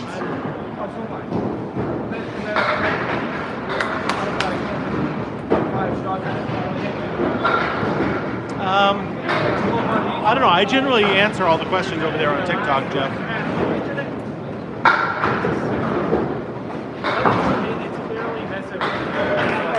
Black Swan! Alana, thank you for the heartbeat. Always appreciate it. I wasn't able to get over to your live today, I'm sorry. But everybody who's watching, if you guys should follow Black Swan. She does a great job with 10 pin bowling. She's hilarious. She talks a lot on the stream to you guys the same as I do. So Kevin Berube with the heart me also, thank you. Kevin Berube chose to send their first gift ever to my live. That's incredible. Thank you, thank you, thank you. And you're definitely welcome. I don't watch many 10-pin bowlers, but I definitely watch you.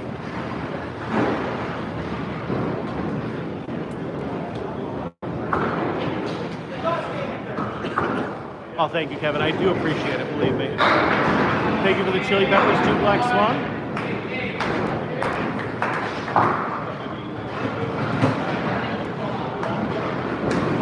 I generally feel like I like the ball return on my right also because I start so far left. I mean, I know Jeff Surratt. Who's the other Surratt?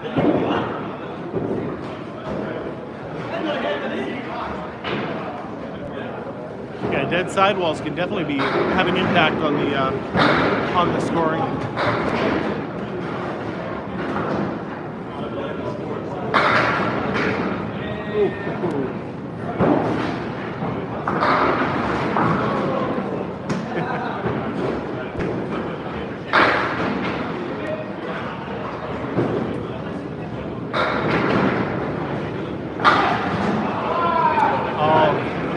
Yes, so like Exeter Lanes has a really tight wall right to the left.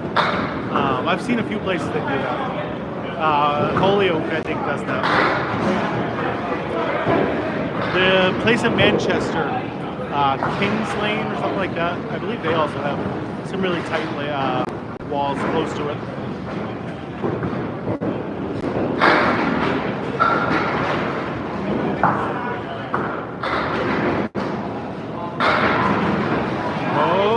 Back.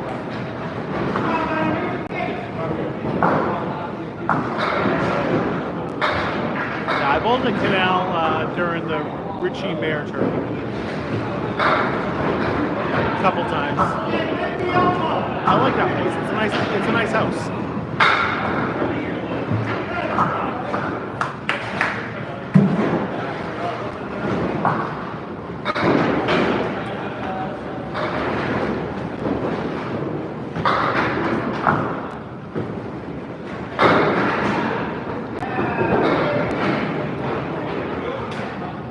Academy's just extending their lead right now. They were up 50 pins coming into the final 2 frames. And they're just putting mark after mark up. JT, great ball right there. Left with a nice piece of wood right in front of those two. Scott Lappierre on the headman. Nothing going though. Big split.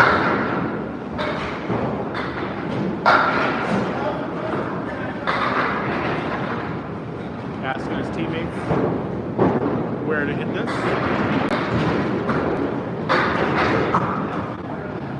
Teammates are saying go to the right hand side.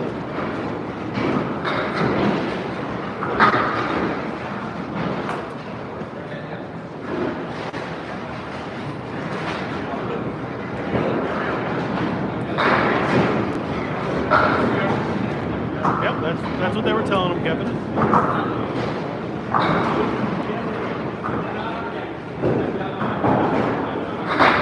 JT with the half Worcester.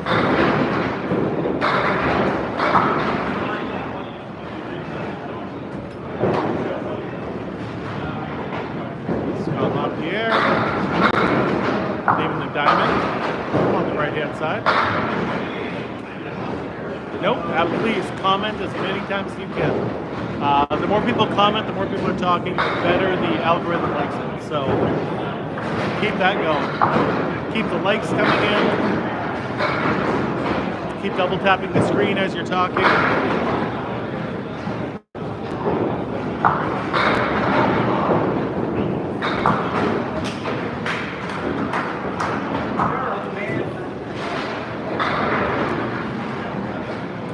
With a 101, that a little below his average. How long have I been bowling or recording?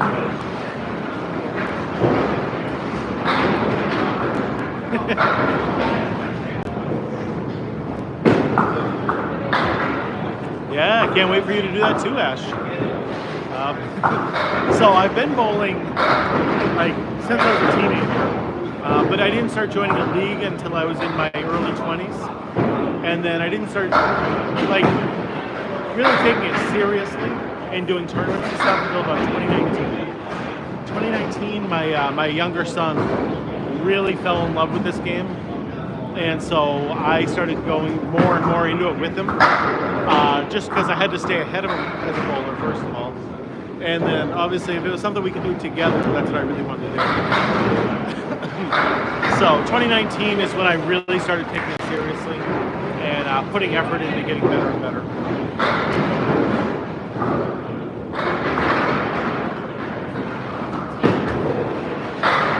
Great ball from Chris Kaz there.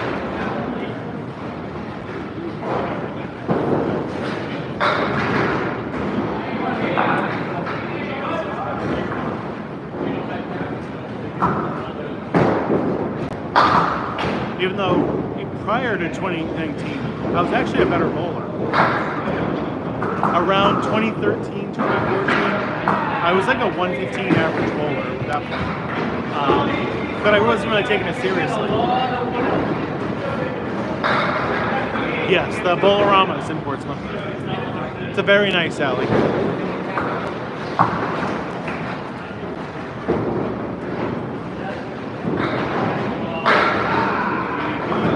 Hitting the headbin and punching it straight through.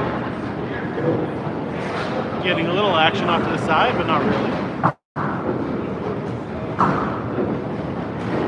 Jerry, you're just going to have to trip up here to Northern New England and give it a try.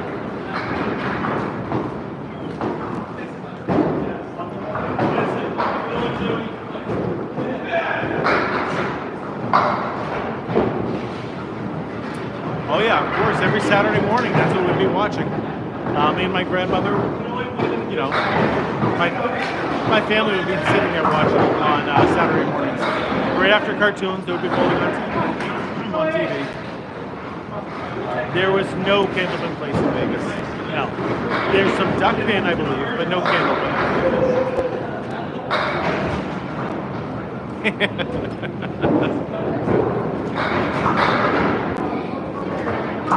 That is true, Isaac. That is true.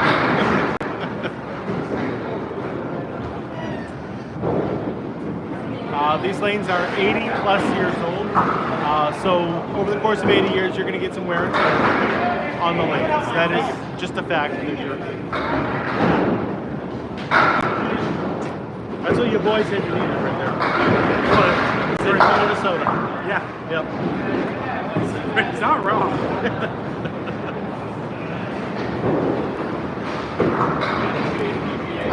Oh, nice.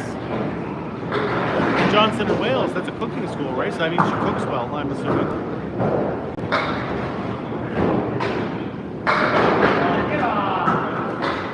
You gonna be a madman and do any of these, sir? What's that? You gonna be a madman and stream any of these, sir? No.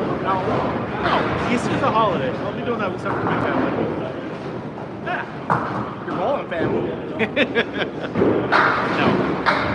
No, I won't be there. You guys all enjoy it. 20 strings is too much for me. You can do it. Are you gonna do mix? I can do 10. Are you gonna do mix? Yes. I will be up there for at least day one, and then we'll see how the strings do. Because like the men's worlds, when I did that, nobody watched. The Wi-Fi was so hard there.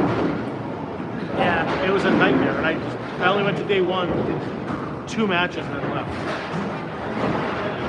But it wasn't a hot wells. No. So I'm going to wait and see how everything goes. If I have to drive back and forth, that's what I'm going to do. And we can drive. I mean, you do it. We drive together. Okay. That's why I want you to do it. Well, day one, we can definitely ride over there together. Okay. Well, you know, day one starts later, right? Well, whatever it is. It starts. The first match is at noon. Okay.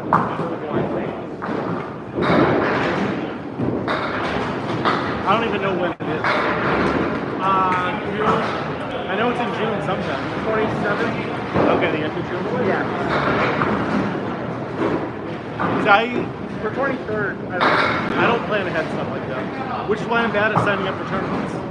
Because I see things I'm like, No, you're bad at signing up for tournaments because no one wants to bowl. wow. I don't think that's true. Have you gotten more people than me? They ask me? Yeah. Like good bowlers? Scouts ask me. All right. But no. No. But I also don't do tournaments, so. You can do it with Max just to get on the free and acclimated. If he wants to do more, he has to do tournaments. He's been signing up for them. Yeah, handicap tournaments. That's a piece of potatoes. Really is. It really is. Yeah. You gotta be in the big boy. It's okay to lose. Just hang. He's gonna hang. True, true. Tell him next year into the Pro Series. We did the one together, but All of them. yeah.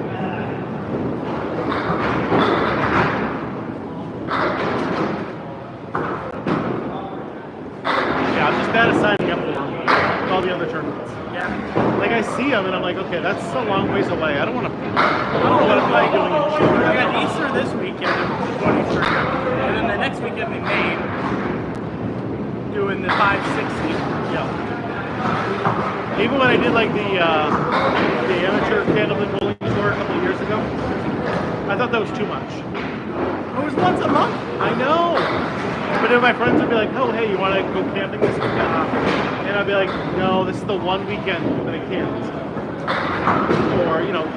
Actually, like, I look at my, you say yes, I sign up for everything, and then you're like, yeah, I know you sign up for everything.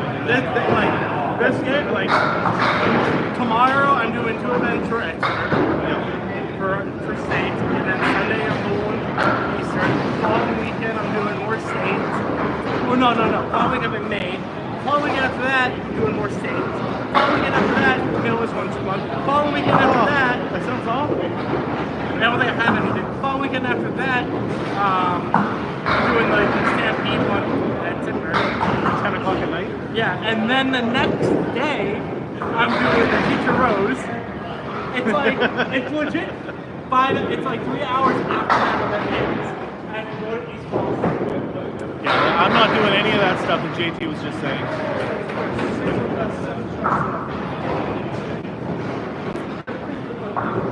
Tiffany, I will not be doing the Easter Classic, no. So I was talking with JT for a while there. No, 20 strings is too much for me. It is way too much. I feel like my arm would fall off, my knee would fall off.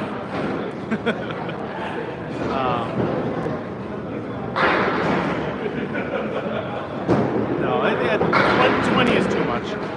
I would do a 10-string tournament. Oh, what a shot from Scott Lappierre. What's going on, Eddie? Good to see you.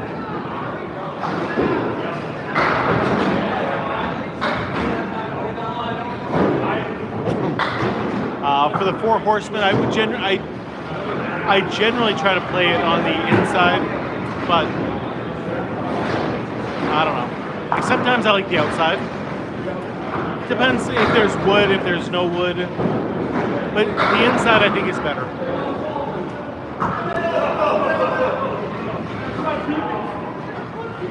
Oh.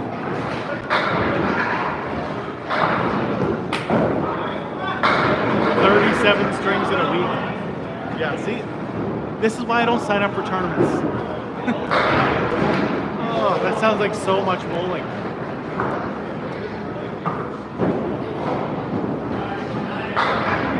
But it's good to get all that exercise in.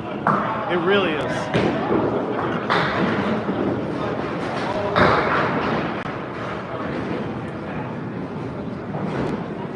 I gotta sign up for more things. I gotta start doing more stuff.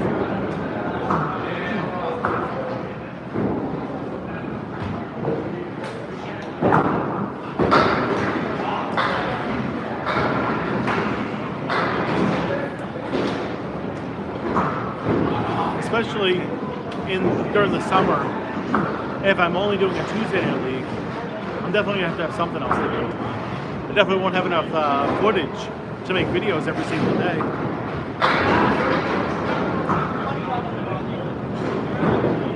Chris Gass crushes the head bit. Leaving the spread eagle look.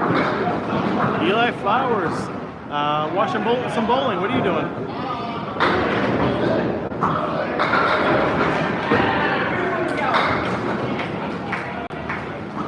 We're just here watching some Candlepin bowling tonight, you know, having a good time. And me with 7 more chili peppers, thank you.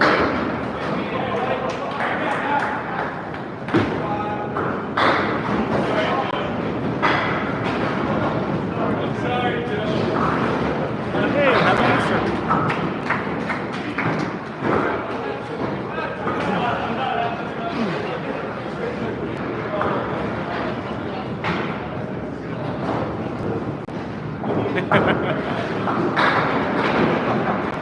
Max could hook the ball a little bit. I think that would just make people think that they could do it. And they wouldn't realize that hooking the ball is not a good thing. Yeah, I won't be doing the ACBC again this year. I did it 2 years ago and did well in it, but didn't want to do it last year. I like my summers too much. I like being able to go out and go hiking and go swimming in lakes and rivers and camping and stuff like that. So Candlepin bowling is a very unique bowling to Eastern Canada and America. So there's an American flag off to the left also. So yeah, you will see Canadian and American bowlers do Candlepin.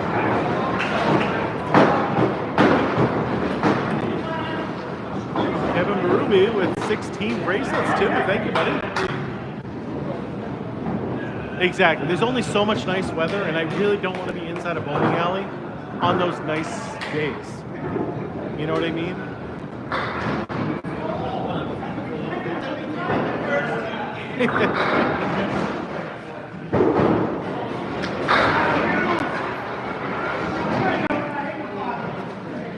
It's been so cold for so long. Anytime I think about it, I'm like, I just want to be outside. I want to be out in the woods. I want to be on a canoe. I don't know.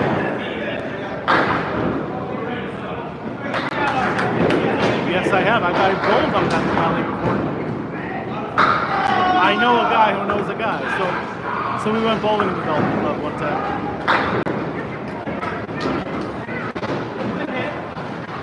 Ooh, you got married there. That's awesome.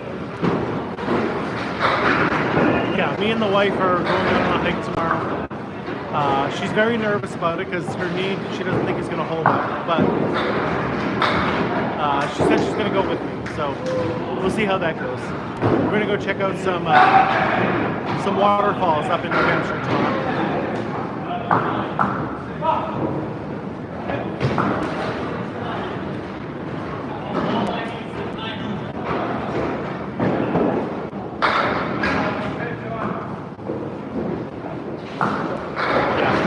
I don't know why, I really like waterfalls and I like seeing different ones.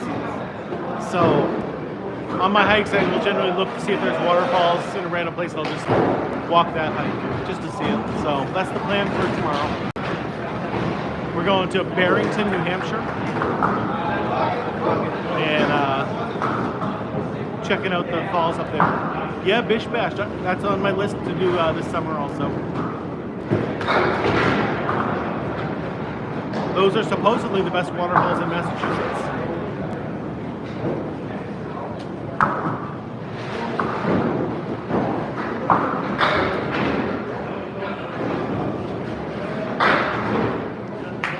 I have not, but it's, again, one of those things that I want to do.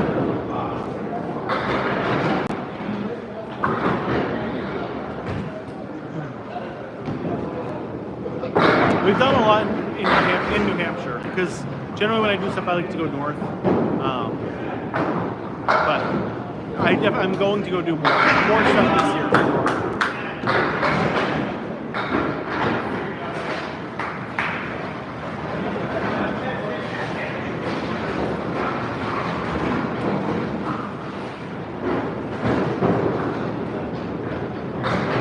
Yeah, it's supposed to be 80 degrees tomorrow, Rick. And like, oh, great ball from Loose right there. It's gonna be 80 degrees and kind of like overcast, so the sun's not gonna be too bright. It's gonna be awesome. And I was even complimented today on my nice tan that I have already, which is great.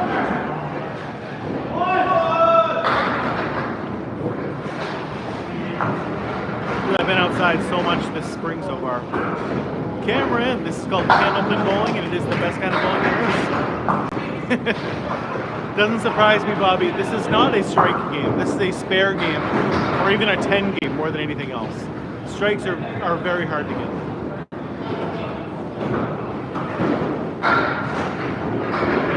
Candlepin bowling is a very regional form of bowling, pretty much only found in northern New England and Atlantic Canada. But any place you find Candlepin, it'll be the most popular form of bowling there. It is very hard. It's a lot like golf, honestly, where it's very, very frustrating, but it's also a ton of fun. Yes, you're not going to see anyone do a cartwheel and then throw their 10-pin ball down there and get a strike. That is not something that happens. Emmy with 5 more chili peppers, thank you. Nobody has ever done this. Highest score ever recorded in Candlepin is a 245. It's happened twice.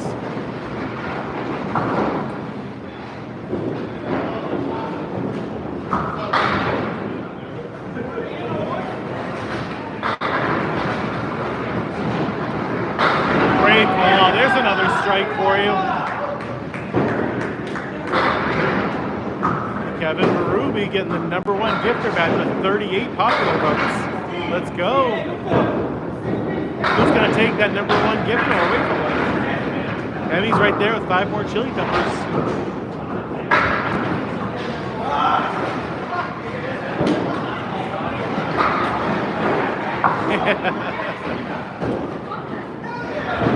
I don't see any holes in the ceiling here. So I'm going to say no.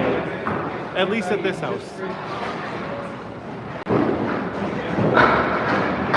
I mean, they are red. They are chili peppers. And I bet if you were to eat them, they'd be spicy. So yes, I would say so. But the chili peppers are what the gifts I ask for on TikTok. My wife's favorite thing are chili peppers. And 914 is her lucky number. So I try to get 914 chili peppers every live. For the wife, you know. 30 more from Kevin, thank you. Can you see a ball up close?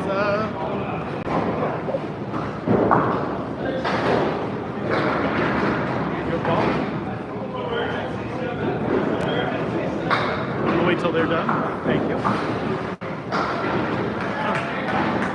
Alright, so here's a ball right here. This is a Cobra Pro Rubber ball. As you can see, it just fits right in the palm of your hand.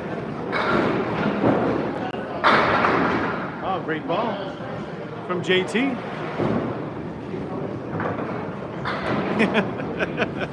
Emmy with 50 more chili peppers to stay on top. Maintaining that #1 gifter. I love that. Feel free to keep fighting over it, guys. I don't mind.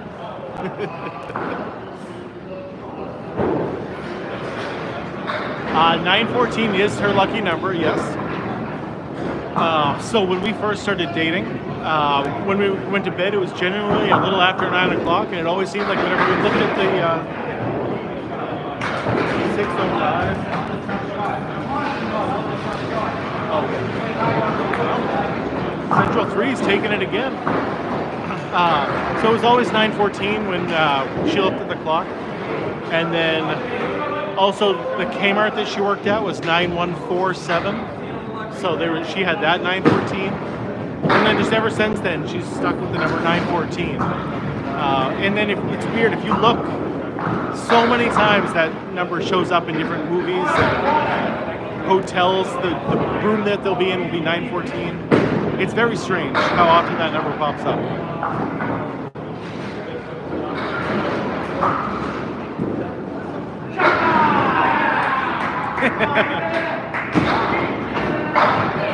Listen, that was late, okay? I stayed up late to stay with her, okay?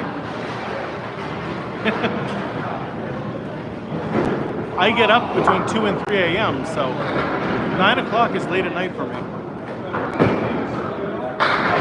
Yeah, I love seeing it, Kevin. You're doing a great job. 49 more.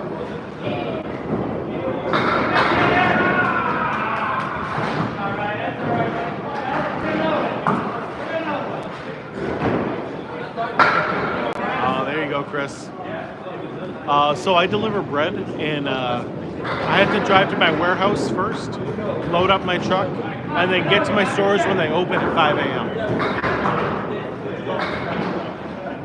So in my regular job. And me taking it back. What is Candlepin bowling? It's what you're watching right now. But it's basically a regional form of bowling found pretty much only in northern New England and Atlantic Canada. Smaller balls, smaller pins, no oil, multiple throws. You get 3 throws instead of 2. I think that's about the extent of it.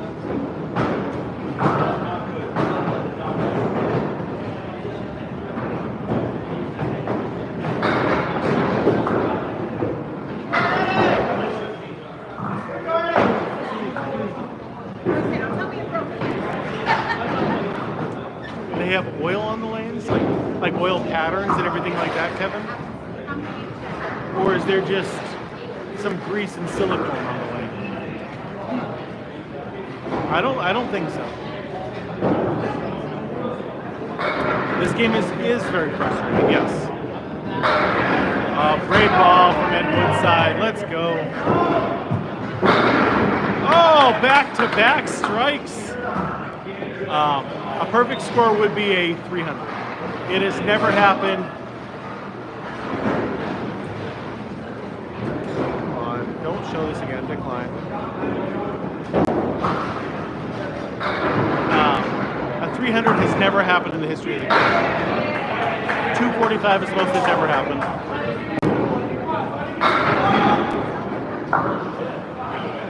Generally, male pro bowlers will throw the ball between 30 and 35 miles an hour. You'll see some guys throw a little faster, some guys throw a little slower, but 30 to 35 is about right.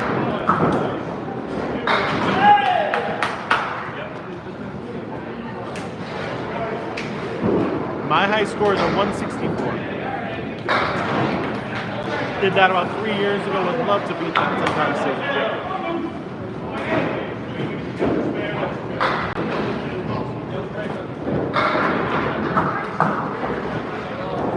Mike Nardone on the head pin. Oh, great try on that one. Absolutely. That's what makes people keep coming back, Robert, is the interaction. You gotta talk to people, you gotta have fun with it. Oh, thank you. Hope to see you again. That is a nice 20 plus, you know.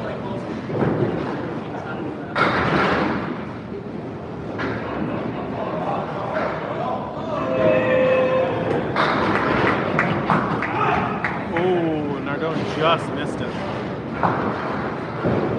Boost. Everything but the headbin. That's a sloppy salmon is what I like to call that one. Anytime you leave just the headbin standing. I'd like for that term to take off, so I'm going to keep using it until it does.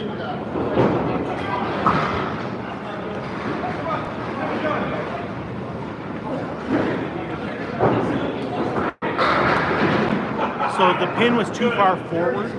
You can't see it from here, but there actually is a line down there on the lane where a pin can't be too far forward of them. Because if a ball were to hit it, it could damage the lights that are up underneath. And so you have to remove the pin if it's too far forward. He just threw the pin. So when he ran down there, he grabbed the pin and pulled it back here. And after the frame was over, he threw the pin back down. Mike's unplugged again. I can fix that.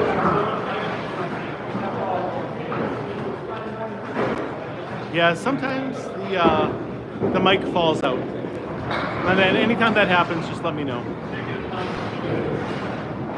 I don't understand why the mic falls out once in a while. It looks like it's plugged in on my end. Oh, punching straight through there. Yep, I know. Oh, almost a strike there from Matt Lawless. Looked good.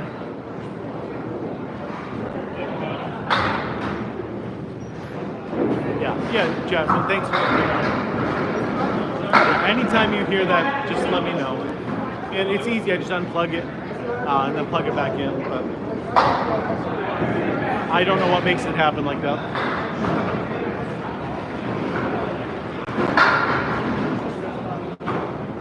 Yeah, that's where she got the last name, Lucy Lawless, yeah.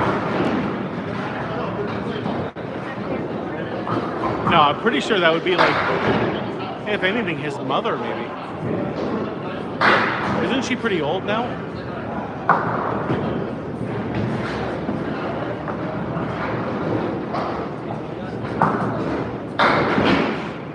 Half Worcester left, half Worcester right. That is known as the full Worcester right there. Never want to do that. And then just the head. Well, thanks for the video, Steve.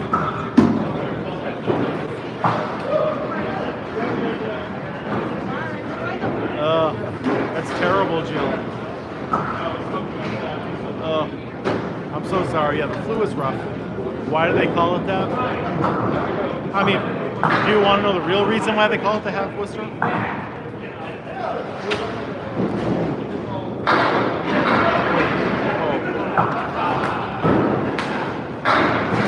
Okay. I figured that, but that's why I didn't answer the question. Absolutely, do it, Cookery. Or Mark, I guess I should call you Mark. Yeah, Candlepin is a lot of fun. Give it a try. If you're in Boston itself, Central Park Lanes is a great place to go to. It's got that old school feeling, just like this place does. Oh, it comes from, if you actually want to know, back when Candlepin Bowling was on television, there was a team from Worcester that needed, I think, a mark in order to advance on to the next round. And they knocked out one side or the other, I don't know which one. And the commentator said that they were halfway back to Worcester with that throw.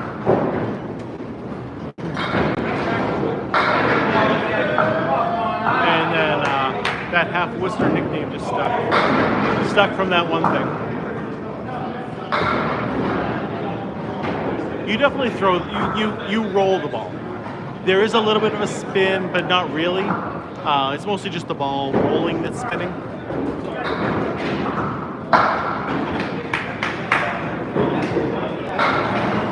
What's the nicest I bowled? The nicest bowling alley? Is that the question? I mean, I personally love Academy lanes.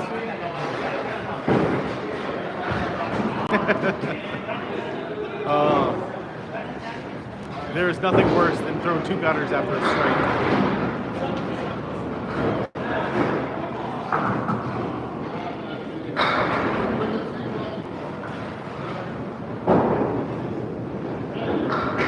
PDP.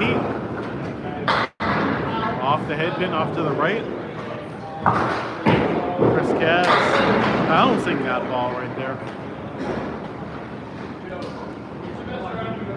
Ooh, I didn't know that about you, Jill. That definitely does not help.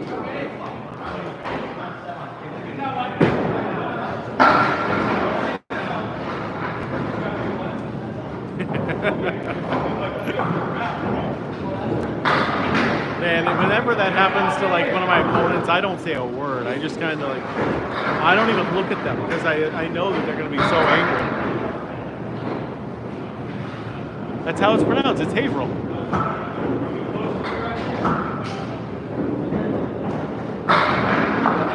Great ball from PDP right there. Great wood left up there. Should be a nice, easy. So there are scores here, but there's no like TV screens or anything like that. They're keeping scores still on pencil and paper. So I can give you updates once in a while, but unfortunately I can't give you it on a like immediate basis. Right now it is 309 for Academy, 315 totals for Lafayette. So Lafayette's up by 6 pins right now. Both teams have 2 spares. Worcester, yeah, just like Jeff says, Worcester.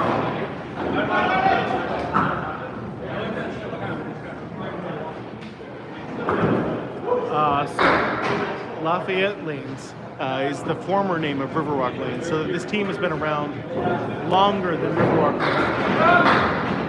Oh, there's the second quarter Worcester, I think, of the night.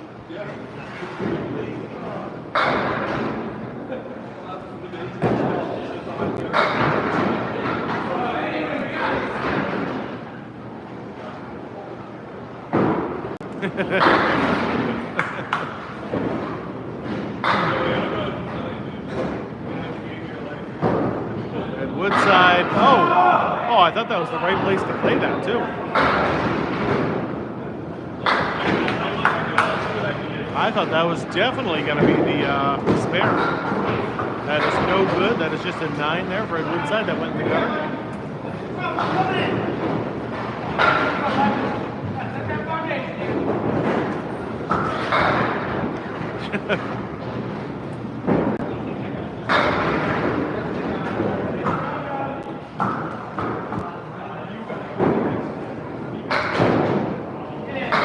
Both guys off the head bin right now. Oh. Well, there you go. I think it was you, Rick, who asked, should you go inside or outside? He decided to go outside, and it worked. Ball returns are on the outside, yes. The reason for that, Jeff, is the lanes predate automatic pin setters. And so anytime they predate the automatic pin setters, you'll see the ball returns on the outside.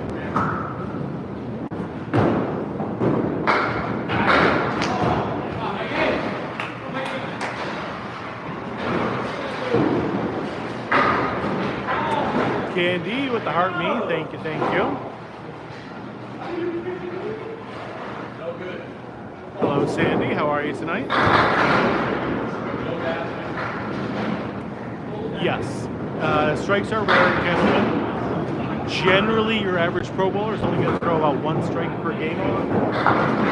Candlepin bowling is definitely more of a spare game or even a 10 game.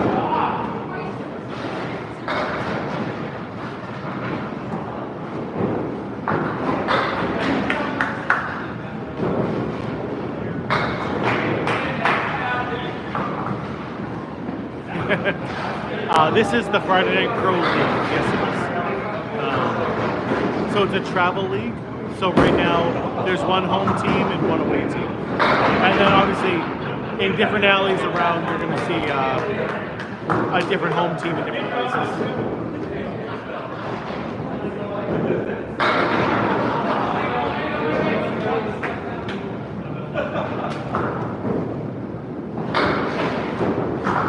Jill getting that number 2 gifter badge right now. I like seeing that.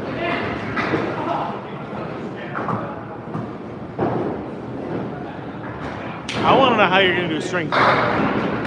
It would be a nice way to get my bags back after I throw them, if they were on strings. Where is Scally? Scally should be, I think he's at Academy this week.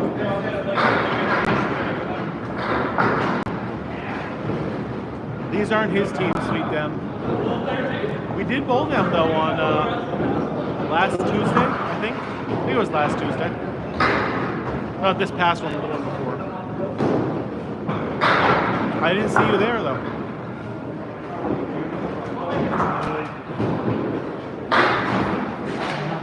I'm not bowling in this, Jeff, no. These are the pro bowlers. I'm basically here just watching the same as you.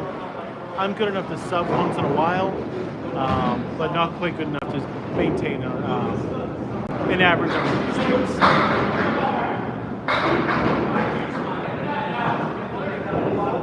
I think so.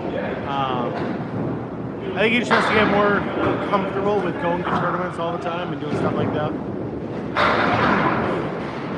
He definitely has the skill to do it. He just needs to actually go do it. I think the lowest is probably around a 110 average.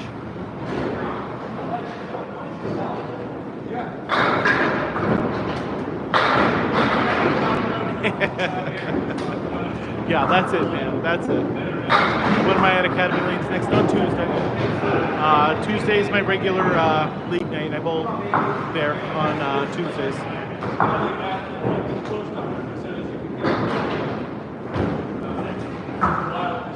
Raising your average 23 pins is a lot to raise up.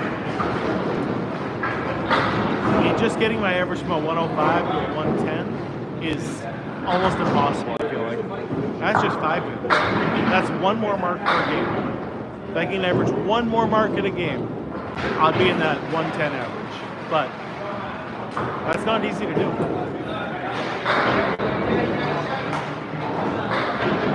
Alright, sounds good.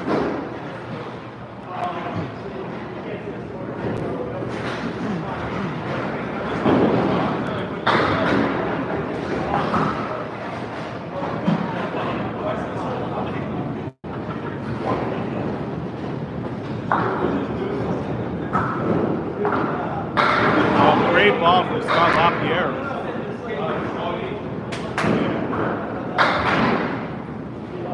Should be a relatively easy spare.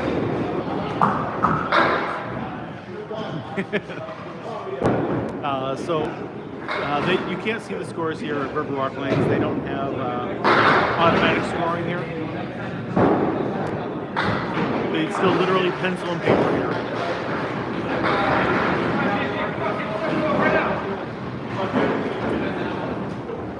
But these guys are all in that 115 average range. So C is on one of these teams. But me and Max are not. C is, I think, on one of the on Millis.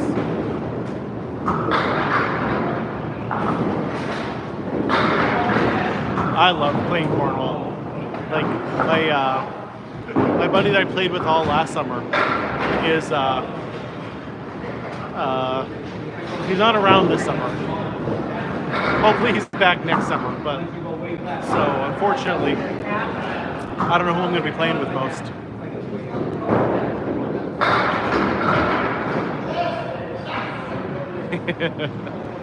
I mean, you can. I'm sure you could get a board painted with a clown's mouth around the hole.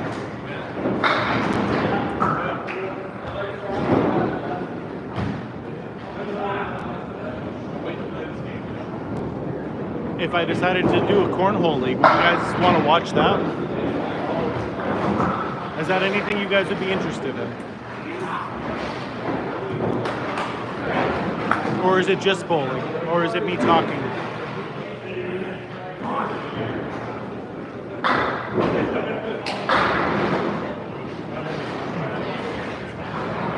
I wouldn't mind starting up a cornhole team or whatever, you know. It's all about me.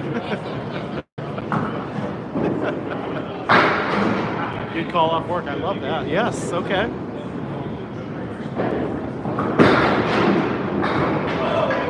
Wow. Got crazy pin action there. That pin danced in the air, I feel like. No, this is not duck pin bowling. This is Candlepin bowling.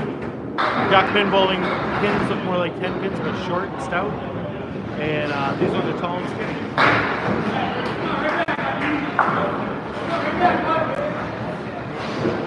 Yeah, that pin was like spinning in the air, but it didn't go anywhere. Do horseshoes instead. I'm just better at cornhole than horseshoes.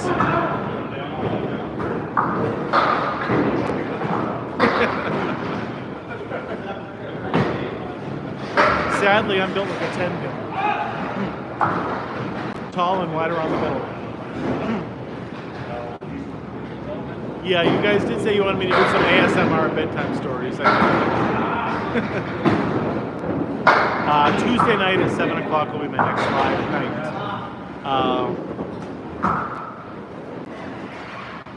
Yeah, I'm not doing anything on Easter.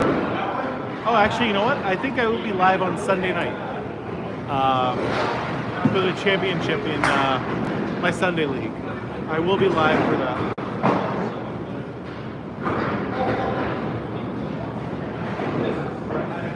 Yeah, Sunday. It's a team that likes me recording them, so we'll be live for that.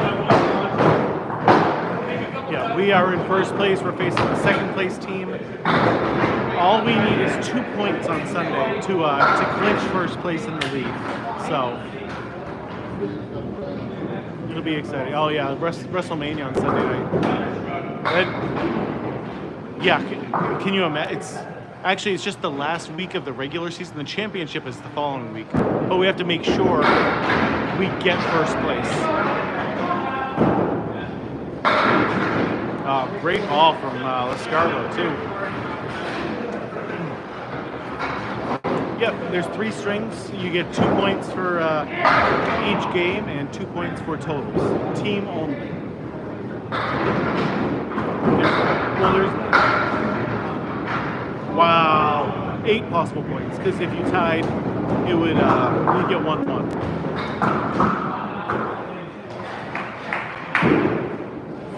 Favorite bowling movie has to be Kingpin.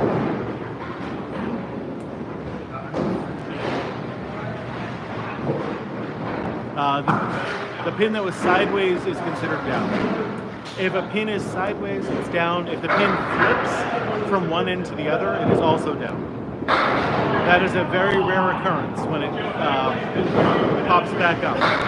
But sometimes it does. C with the heart me, thank you.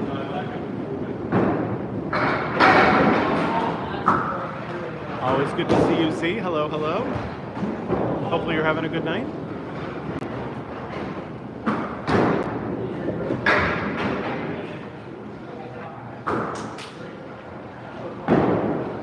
Lescarbeau hitting the object pin there, but nothing going.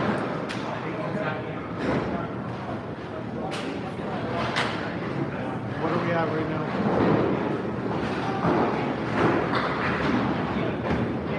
Even. It is an even game right now between these 2 teams. I'm good, I'm tired. Ready for bed for sure, but doing good.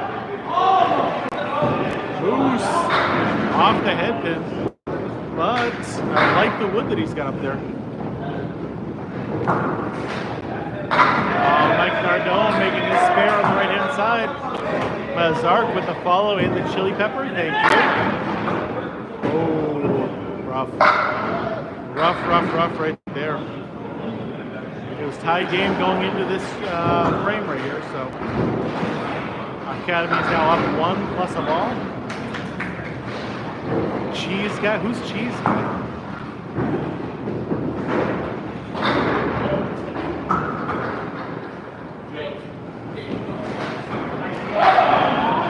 Off the head pin.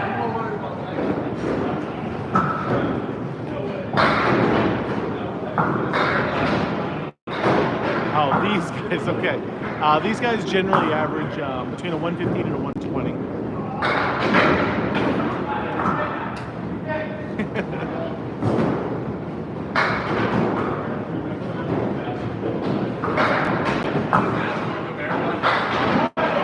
Isaac, do you want me to sound like a dog, or I do sound like a dog?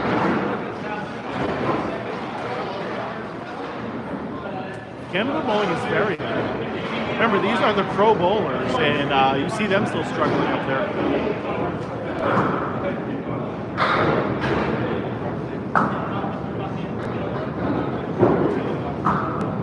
Steve. There he is. Great first ball.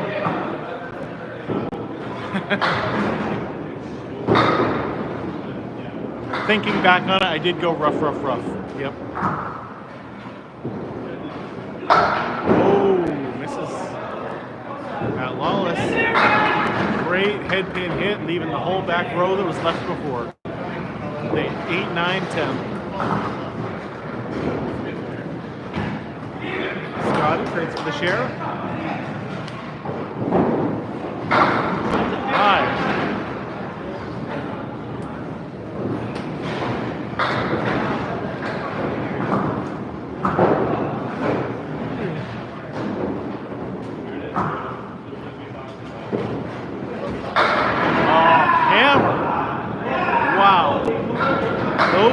Exploded up there.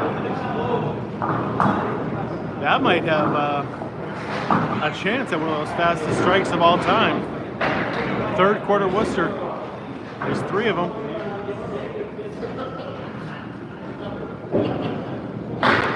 Uh-oh, lemon drop. No kidding. Bombs away on that one.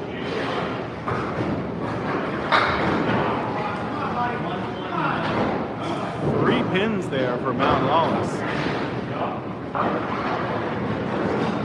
Oh, this is the real ball.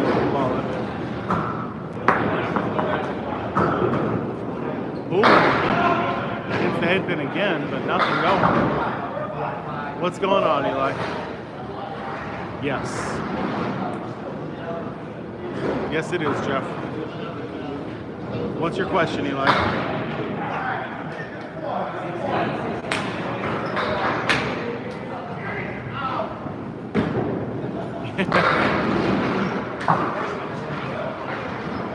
It definitely felt like that during that frame.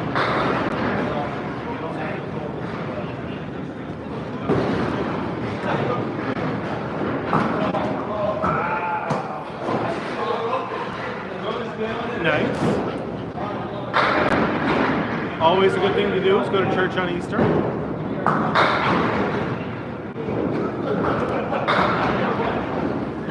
That is Steve Poullin. Yes, it is. I'm sorry that that's the case, Frank. No.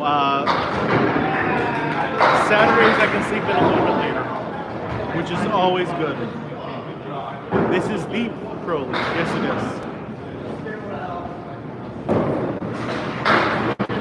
is. Just messing with the other teams. He could be. This is called Candlepin bowling, and it is the greatest form of bowling there is.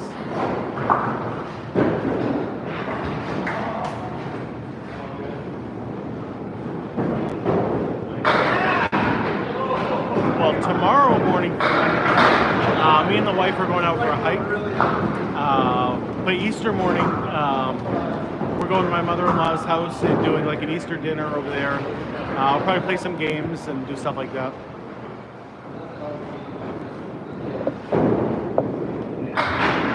You could throw it two-handed, but generally you don't want to. Two-handed really helps with your spin intended on your ball and the revolutions. We don't worry about that in Candlepin. We want speed and accuracy. And doing it with two hands does not help. It definitely seems dead right now.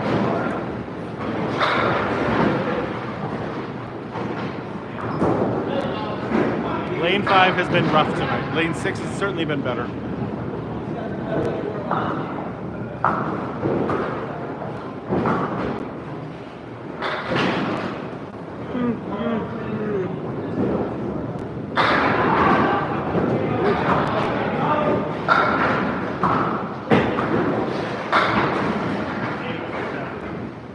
PDP's just got the half Worcester that he's got a hit on the left-hand side. There he goes. Nice spare. Yeah, I have a video of my son doing it for fun. I have Josh Daly has been done it for fun. I can try to make a video of people doing that. I'm making you tired? Am I yawning? Yeah, not too bad. I've been boring.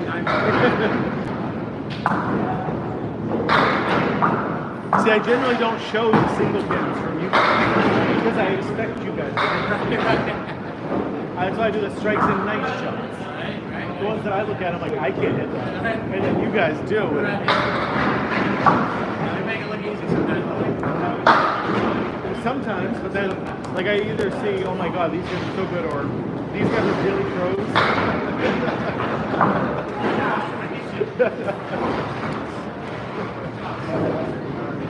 Nice.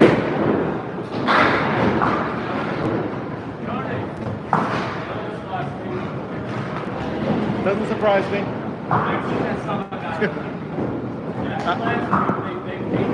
Yep.